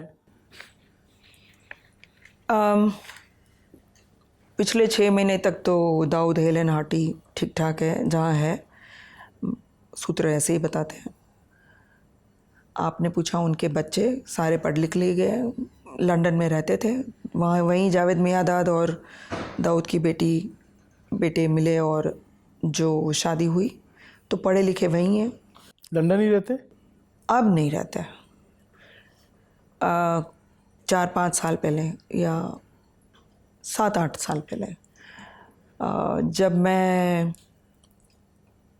इमरान खान की पत्नी का इंटरव्यू करके आई, तब उसने मुझे बोला था कि जाबिर मोतीवाला समस्या में है और लंदन से उनको खदेड़ दिया था। तो उसको अरेस्ट भी किया? जी। तो उसका दाऊद की सेहत पे कोई असर पड़ा? ज़रूर पड़ेगा। मतलब उनके जो इंटरनेशनल ऑपरेशन है, मैं आपको इसलिए बता रही हूँ, थोड़ा समझने की ये बात है कि 180 देशों की करेंसी छापता है लंदन का एक प्राइवेट कॉरपोरेशन कंपनी डेलारू, 180 देशों की। दाऊद भारत के अलावा बहुत सारे देशों में घूमता रहा है, अपने चार्टर से घूमता है, अपनी फ़्लाइटों से घूमता है। आपने पूछा ओसामा बिन लादेन, हम देखते हैं ISI, सिर्फ ISI, हिंदुस्तान की राजनीति को ISI सूट करता है, सालों से, तो हम दाऊद का रिश्ता सिर्फ आईएसआई से जोड़ते हैं।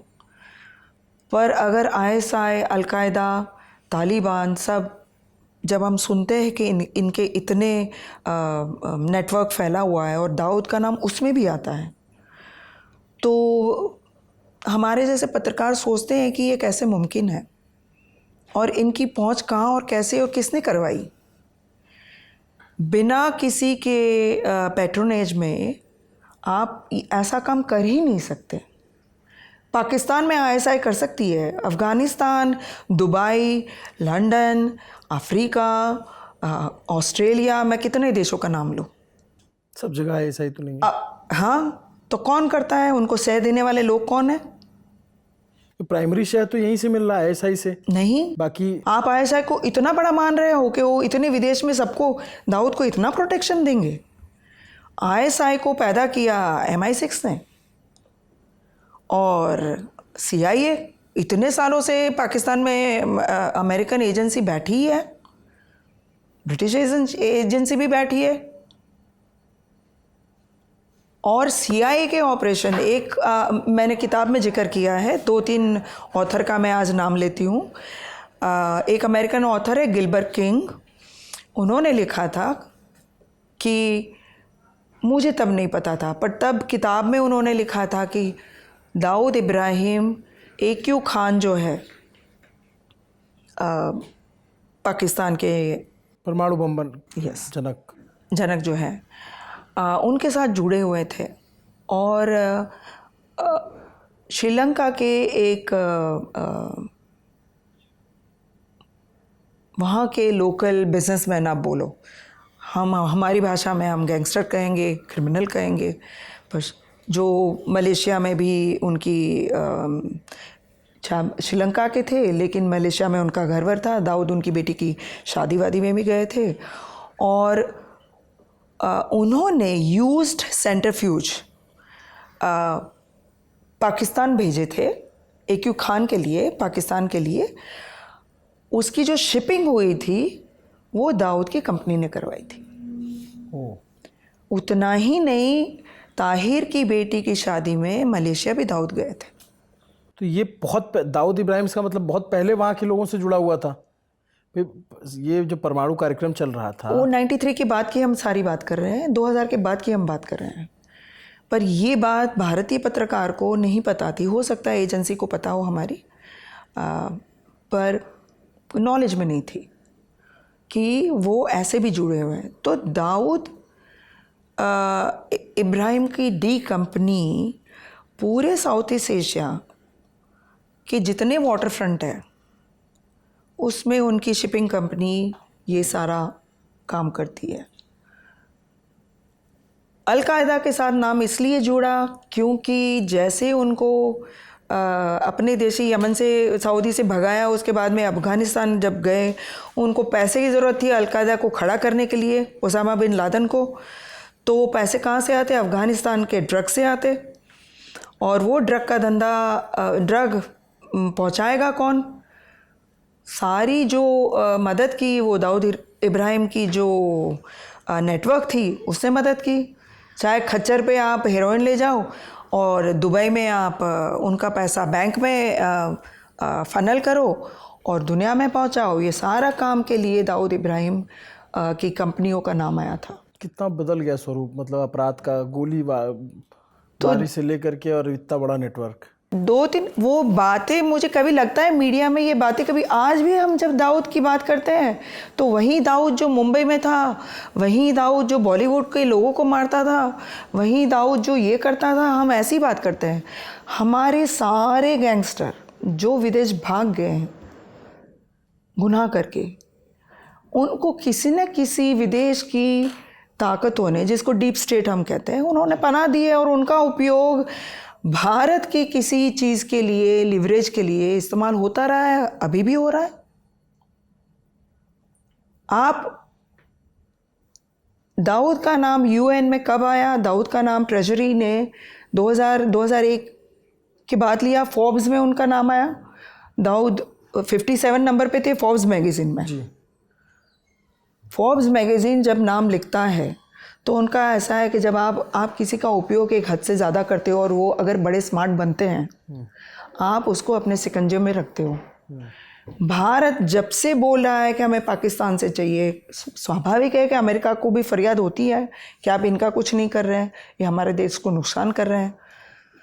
अमेरिका ने एक फेवर के तौर पे तब नाम उनका दर्ज किया, भारत की फेवर के। ऐसी छोटी छोटी फेवरें तब से लेकर आज तक होती रही हैं।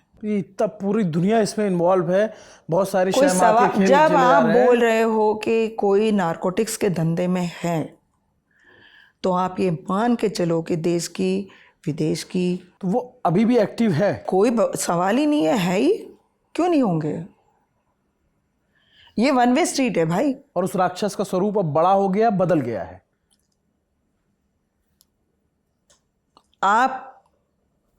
He is a small कॉग for international nexus. Deep state का एक छोटा सा पुर्जा है। दाऊद को जितना हम ढूंढ रहे हैं मेरी समझ से आज, उतना वेस्टर्न एजेंसियां ढूंढ रही है। हमको वो मिले ना मिले, पर अगर वो दिख गया, कोई भी दिखे उनके गिरोह से, उनके हाथ से पहले मरेंगे। हो सकता है कि लिवरेज के लिए उसकी क्रेडिट इंडिया को मिले, भारत को मिले, लेकिन जितना हम ढूंढ रहे हैं उससे ज़्यादा वो लोग ढूंढ रहे हैं। चलिए, क्यों ढूंढ रहे हैं? क्योंकि एक समय ऐसा आया कि दाऊद इब्राहिम रशिया के एक आर्म्स स्मगलर के साथ धंधा करते पाए गए, और जब आप वेस्टर्न सर्किट में उनकी पैट्रोनेज में काम कर रहे हो और अगर उनकी चुंगल से निकल के कहीं साइड में और बिजनेस कर रहे हो या किसी और से संबंध बढ़ा रहे हो, तो वो आपके लिए गुनाह है। Victor Bout, Russian smuggler, arms dealer, जो फ्लाइंग डॉल्फिन में सारा अपना हथियार सप्लाई करते थे, उनके साथ दाऊद के रिश्ते दुबई में आए। विक्टर बाउट को FBI चियांग माई से, थाईलैंड से पकड़ के गई। अभी रशिया की और अमेरिका की जब डील हुई, तब डील के स्वरूप विक्टर बाउट को छोड़ने के लिए रशिया ने कहा। आज मैं आपको ये बात कर रही हूँ तो शायद वो मुंबई की गली का गुंडा जो सब बुलाते हैं, गैंगस्टर बुलाते हैं, आपको लगता है कि वो नहीं है, लेकिन उसका स्वरूप बिल्कुल बदल गया है। एजेंसियों के लिए चुनौती भी बदल गई है और उनके लिए खोजना, एलिमिनेट करना या फिर उसे एग्जीक्यूट करना, जैसे भी करना है, अब दायरा बहुत बढ़ गया। जैसा मैम बता रही हैं, ये दाऊद इब्राहिम का ये स्वरूप भी अब हो चुका है। मुझे लगता है कि मैं पहली बार जान रहा हूँ, बहुत सारे लोगों को भी पता लग रहा होगा कि वो दाऊद इब्राहिम जिसको हमने फिल्मों में देखा या शाहजहाँ में बैठ के सट्टा लगाते और मैच चलाते देखा, अब वो नहीं रहा है। अब वो एक तरीके का सिंडिकेट, एक तरीके का इंटरनेशनल माफिया, एक तरीके के ड्रग उसको डीलर। मर्शनरी बोलते हैं आम जबान में। मतलब कि पहले आपने टेक्सटाइल सेट से पैसा लेकर उगाही करी, आज आप उगाही बड़े लेवल पे कर रहे हो। डीप स्टेट से पैसा लेके या उनके गुर्गे बन के आप देशों की सुपारियाँ बजा रहे हो। पहले इंसान की सुपारी बजती थी, अब देशों की सुपारियाँ बजाते हो। तो दाऊद की तो हमने काफ़ी लंबी चौड़ी बात कर ली और ये बहुत सारी नई चीज़ें पता चली, उसको लेकर के एजेंसीज अपना काम कर रही हैं। ये पुराने ज़माने के क्रिमिनल हैं जो नए ज़माने में ढल गए, लेकिन एक नए ज़माने के क्रिमिनल हैं जो ऑफेंडर हैं, जो देश से भगोड़े हुए, नीरव मोदी, मेहुल चौकसी जैसे लोग। और आप इस केस को भी बहुत अच्छे से फॉलो किया और आप नीरव मोदी से लंदन में मिली भी थी। जब वो अब्सकॉन्डिंग हो गया, जब वो डिसअपीयर हो गया था, तो पहली बार जो कैमरे पे प्रेजेंस हुई, पहली बार किसी ने देखा तो वो आप थी। आप लंदन में उसको शूट करके लाएं। एक अभी नई सीरीज़ आई हुई स्पेशल ऑप्स, उसमें एक ऑपरेशन दिखता है और डोमिनिका जाकर के कुछ आपके एजेंसीज के हीरोज़ जो हैं वो सीरीज़ में ऐसा दिखाते हैं, उसको लाने की कोशिश करते हैं, फिर उसको बोट में बिठाते हैं, फिर वो निकल के भाग जाता है। एक बहुत ही मोटा सा किरदार है उसमें और वो भागता है। फिर एक बार और ऑपरेशन होता है, फिर उसको लेकर के आते हैं। ऐसा फिल्म में दिखाया गया। क्या ऐसा कुछ हुआ था मेहुल चौकसी को लाने के लिए, क्योंकि आपका जो जर्नलिस्टिक दिमाग है, जो वो खोपड़ी है, वो उसको लगता है कि यार इस तरीके कहीं इसकी तरफ तो इंगित नहीं किया जा रहा है। और नीरव मोदी से आपकी मुलाकात, इन दो बातों पे आप थोड़ा सा। मेहुल चौकसी को हम ढूंढने गए तो मेहुल चौकसी को पता था जब मैं एंटीगुआ में उतरी कि मैं आई हूँ, तो उसके भी सूत्र हैं, उसने बता दिया था। उसके वकील शायद कुछ लोगों से बातचीत करते रहते थे, तो बिल्कुल उसको पता था कि मैं ना सिर्फ आई हूँ पर मैं उसको ढूंढ भी रही हूँ। वो मेरे से छुपते रहे। 1 हफ्ता हो गया हमें जस्ता हमने उसको ढूंढा, मनाया, बातचीत के लिए ले आए टेबल पे, और उन्होंने जो भी बात बताई। उसके बाद में मुझे पता चला कि कुछ इंटेलिजेंस के सूत्रों से ही पता चला कि जब वो बिल्कुल होशो हवास में यहाँ से भागे थे, ऐसा नहीं था कि एक रात में पता चला और भाग गए। वो कायदे से निकले। नीरव मोदी के लिए तो मेरी जानकारी ये भी थी कि वो कुत्ते के समेत निकले हैं। अच्छा। हाँ, मतलब अपने कुत्ते बिल्लियों को लेकर भी गए हैं विदेश। तो सबको पता है कि वो गए, ये जानने दिया गया, जो भी आप जो भी समझे, पर वो गए, पता था कि वो गए। जब गए और संगीन गुनाह हुआ है ऐसा तो एजेंसी के टॉप लोगों को पता था कि गड़बड़ हुई है और ऐसे जा रहे हैं। उसके चंद महीने पहले ही सूरत में एक पॉलिटिकल मीटिंग थी और उसमें हमने मेहुल चौकसी को बीजेपी के बड़े नेताओं के साथ देखा था। तो अब किस पुलिस की हिम्मत होगी कि उसको रोके? तो ना वो कस्टम में रुका, ना वो वैसे रुका। तो जानकारी मुझे ये मिली कि यहाँ से वो गए थे बैंकॉक, और कुछ वरिष्ठ लोग थे जो आपने अभी स्पेशल ऑप का जिक्र किया है, उसमें भी 2-4 जिक्र ऐसा आता है कि भाई वो जा रहे हैं, किसी को पकड़ना था, किसी को छोड़ना था। ऐसी मुझे लगा कि गेम पर्दे के पीछे चल रही थी कि कोई जाने देना चाह रहा था, कोई पकड़ना चाह रहा था। अब ऐसे काम हो रहा था। तो बैंकॉक में जब वो गए थे, वाया थाईलैंड गए थे, तो बाकायदे से उनको अटक में लेने की बात हो गई थी कि उनको यहीं रोक देते हैं, आगे जाने ही नहीं देंगे। पर जिनको रोकना था वो रोक ना पाए और वो चले गए, और जैसे भी चले गए वो चले गए। और चले जाने के बाद में भी जब पहली बार हमने उनको ढूंढा, घर ढूंढ लिया, उनको ढूंढ लिया एंटीगुआ में। हाँ, फिर मैं बौखला गए थे और पहले उनकी पत्नी मिली, तो हमने ऑन कैमरा बात करी थी। तो वो चाहते थे कि मेरी पत्नी का कहीं नहीं आना चाहिए वीडियो। तो मैंने कहा नहीं आएगा, आप मुझे 10 मिनट का इंटरव्यू दे दो, मैं कुछ नहीं दिखाऊंगी। मैंने उनको बोला। मैंने दूसरी शर्त उनकी कि आप कुछ भी बढ़ा चढ़ा के, मैंने कहा मैं लिख के देती हूँ कि मैं जो रिकॉर्ड करूँगी वहीं चलाऊँगी। अपने लेटर हेड पे लिख के दिया था मैंने उनको कि हम जो आप बोलोगे वहीं चलाएंगे, हम अपना बीच में कुछ भी नहीं डालेंगे। तब उन्होंने मुझे एक प्राइवेट आधा घंटा मांगा। हम किसी होटल में मिले और बातचीत में मुझे 3-4 नेताओं के नाम पूछते हैं, ये कैसे हैं, वो कैसे हैं, वो कैसे हैं। और हम एक और बड़े नेताओं का नाम बताना चाहेंगे आप? काश मैं बता सकती। एक और बड़े नेता का नाम लिया जो बड़े दलाल किस्म के थे और व्हीलर डीलर थे। वो डील कर रहे थे कि इनको किसी तरह से इस सारी चिंगुल से और उनके डाइल्यूट कर दिया जाए। उन्होंने मुझे पूछा ये कैसे हैं। वो गुजराती, मैं गुजराती, तो हम अपनी भाषा में बात कर रहे थे। थोड़ा कंफर्ट लेवल ज़्यादा था उनका कि कम से कम मैं अपनी ज़बान में बात कर सकता हूँ। तो उन्होंने मुझे पूछा, उस नेता का भी नाम पूछा कि वो कैसे हैं, वो डील करने की बात कर रहे हैं। हकीकत ये है, चाहे भरत शाह हो, चाहे मेहुल चौकसी हो, जब आप कानून के किताब में चढ़ गए, केस दर्ज हो गया, विजय माल्या भी हो, जितने भगोड़े हैं हिंदुस्तान के, अब तक मैं 12-15 को तो मिल चुकी हूँ, तो मैं सबके बारे में बोल रही हूँ, जितने भगोड़े हैं जिन पे केस लग गया है, उनके लिए निगोशिएशन का आउट ऑफ कोर्ट कोई रास्ता ही नहीं है। आपको भारत आना है, आपको कोर्ट में खड़े रहना है, आपको ट्रायल कंटेस्ट करनी है। अगर आप सबूत पेश कर सकते हैं तो आप जा सकते हो, और नहीं तो 25 साल से 23-24 साल तो हो गए अबू सालेम को, तो आप भी रहोगे उतना जितना वो रह रहा है। जब तक केस चलेगा आप जेल में रहोगे।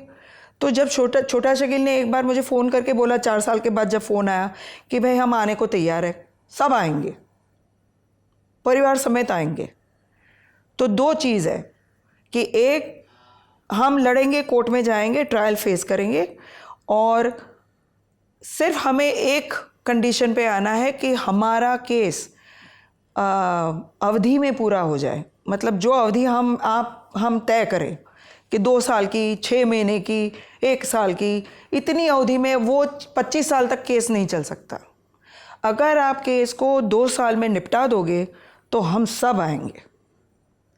ये मेरी कन्वर्सेशन, जब मैंने आपको बताया, जब मैं बात करी, मैंने जब भी बात करी वो बात एजेंसी ने, पुलिस ने रिकॉर्ड की है, तो रिकॉर्ड पे, और मैंने किताब में लिखी है उस बात को।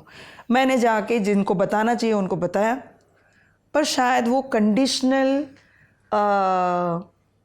सरेंडर नहीं चाहते थे। इकबाल मिर्ची ने भी यही बात करी कि मैं आ सकता हूँ, मैं 63 साल की उम्र में जेल जाने को तैयार हूँ। तो मैंने बड़े अफसर को बताया कि भाई वो ऐसी बात कर रहा है। उसने मुझे बहुत सारे नाम दिए कि जाली नोट में कौन कौन धंधा करता है, वो नाम भी मैंने दिए। उसके बाद रेड भी बढ़ी, पर मैं कह रही हूँ उन्होंने भी कहा था कि मैं आने को तैयार हूँ। तो आप कंडीशनल, एक ही जवाब था तब भी, और शायद आप भी एजेंसी का, कि आप जब आना है, सरेंडर करना है, और आप कंडीशन लगा के आते हो, तो वो तो भारत सरकार नहीं मानेगी। और जो याकूब मेमन में हुआ कि अंततः उसको फांसी मिल गई। मैं आपसे सारी बात बता दी, आपने बहुत कुछ नहीं भी बता करके बहुत कुछ कह दिया। मैं लास्ट सवाल आपसे पूछता हूँ, क्या NSA अजीत डोभाल के नेतृत्व में मेहुल चोकसी को किसी दूसरे रास्ते से भारत लाने की कोशिश की गई थी? क्या वो उस रास्ते से बच के निकल गया था? ये मेरे कहने का कोई जवाब बनता ही नहीं। ये तो अखबार, मीडिया में हर जगह आ गया है। मैं इतना मानती हूँ अपने देश में वो बहुत बड़े हैं, बहुत धुरंधर हैं। डोभाल साहब की अकल बाकी की जहाँ ख़त्म होती है वहाँ से उनकी चलती है, ऐसा मैं मानती हूँ। बड़े धुरंधर है। अगर ऐसा कोई ऑपरेशन हुआ और मीडिया में छपा, आपने मीडिया में पढ़ा, मैंने भी पढ़ा, मैं चश्मदीद नहीं हूँ तो मैं ठोक के नहीं बजा सकती, मैं बोल भी नहीं सकती, पर मैं इतना कहती हूँ, हाँ वो ऑपरेशन फेल हो गया, क्योंकि वेरी फैक्ट इज़ कि डोमिनिका से निकल के वो एंटीगुआ चला गया वापस, और आज जेल में है, उनकी अटक हो गई है ऑलरेडी। तो वो ऑपरेशन सक्सेसफुल होता तो भारत की जेल में होता, पर नहीं हुआ। तो चलिए, लंबी बातचीत रही शीला मैम के साथ, और बहुत कुछ आखिर एक बात बोलनी है जी। मैं समाप्त करती हूँ इस तरीके से। मेरे लंबे अनुभव से मैं इतना आज आपको बता रही हूँ, इंफॉर्मेशन एज में हम रह रहे हैं। इंफॉर्मेशन अभी एक शस्त्र है, वेपन है। इंटेलिजेंस आज की तारीख में वेपन है। उसको बड़े बड़े देश और डीप स्टेट बिल्कुल पॉलिटिसाइज कर रहे हैं और वेपनाइज्ड कर रहे हैं। अगर आप कुछ चीज़ करते हो तो अच्छी बात है, नहीं करते हो तो वो हथियार का उपयोग आपके खिलाफ हो जाता है, करते रहते हैं। तो अब ये सिर्फ भारत की बात नहीं रही है। ये जब भारत से बाहर निकल के भाग जाते हो, आप किसी न किसी डीप स्टेट की और किसी बड़ी एजेंसी की, चाहे वो CIA हो, चाहे वो MI6 हो, चाहे वो मोसाद हो, कोई भी बड़ी एजेंसी, रशिया हो, चाइना हो, उसकी गोदी में बैठते। उनके बगैर आप दुनिया में कोई काला धंधा कर ही नहीं सकते, उनकी निगरानी के बगैर। मैं ना कह रही वो शामिल है, वैसे किताब में लिखा है कि CIA ड्रग के धंधे में शामिल है, वैसा मैं नहीं, अमेरिकन ऑथर बोल रहे हैं। पर अगर वो है तो इन लोगों का उपयोग उन देशों में होता है जिन देशों के भगोड़े होते हैं, जिन देशों के क्रिमिनल होते हैं, उनकी सरकार को दबाने के लिए, परेशान करने के लिए, नासुर बनाने के लिए, या उन पर एहसान करने के लिए भी इनका उपयोग होता है। तो आज इंटेलिजेंस, डीप स्टेट, बिल्कुल पॉलिटिसाइज करके उसका हथियार की तरह उपयोग कर रहा है, ये मेरी समझ में इतने सालों के बाद बिल्कुल स्पष्ट तरीके से आया, जो मैं आम को भी बताना चाह रही हूँ कि जब आप किसी गैंगस्टर की बात करते हो, किसी वाक़ये की बात करते हो, उसके आगे पीछे बहुत होता है। जी, तीतर के आगे दो तीतर, तीतर के पीछे दो तीतर। मजमून यही है कि खोजने वाली भी एजेंसी है, छोड़ने वाली भी एजेंसियां हैं और बढ़ावा देने वाली भी एजेंसियां हैं, ऐसा मैम की बातचीत से ये कहना चाहती हैं। और डीप स्टेट की थ्योरी क्या है, अंडरवर्ल्ड की दुनिया क्या है, क्रिमिनल्स कैसे सोचते हैं, कैसे वर्क करते हैं, उसके लिए आपको किताब पढ़ना पड़ेगा, godfather of crime, face to face with India's most wanted. ये किताब आपको ऑनलाइन मिल जाएगी, बुक स्टोर्स पे भी मिलेगी, क्योंकि सारी कहानी अगर हम इंटरव्यू में बुलवा लेंगे तो किताब कौन खरीदेगा और क्यों पढ़ेगा। नमस्ते, अभिनव पांडे नाम है मेरा। शीला मैम के साथ आपकी ये बातचीत आपको कैसी लगी, कमेंट करके ज़रूर बताइए। बैठकी का ये एपिसोड देखने के लिए शुक्रिया।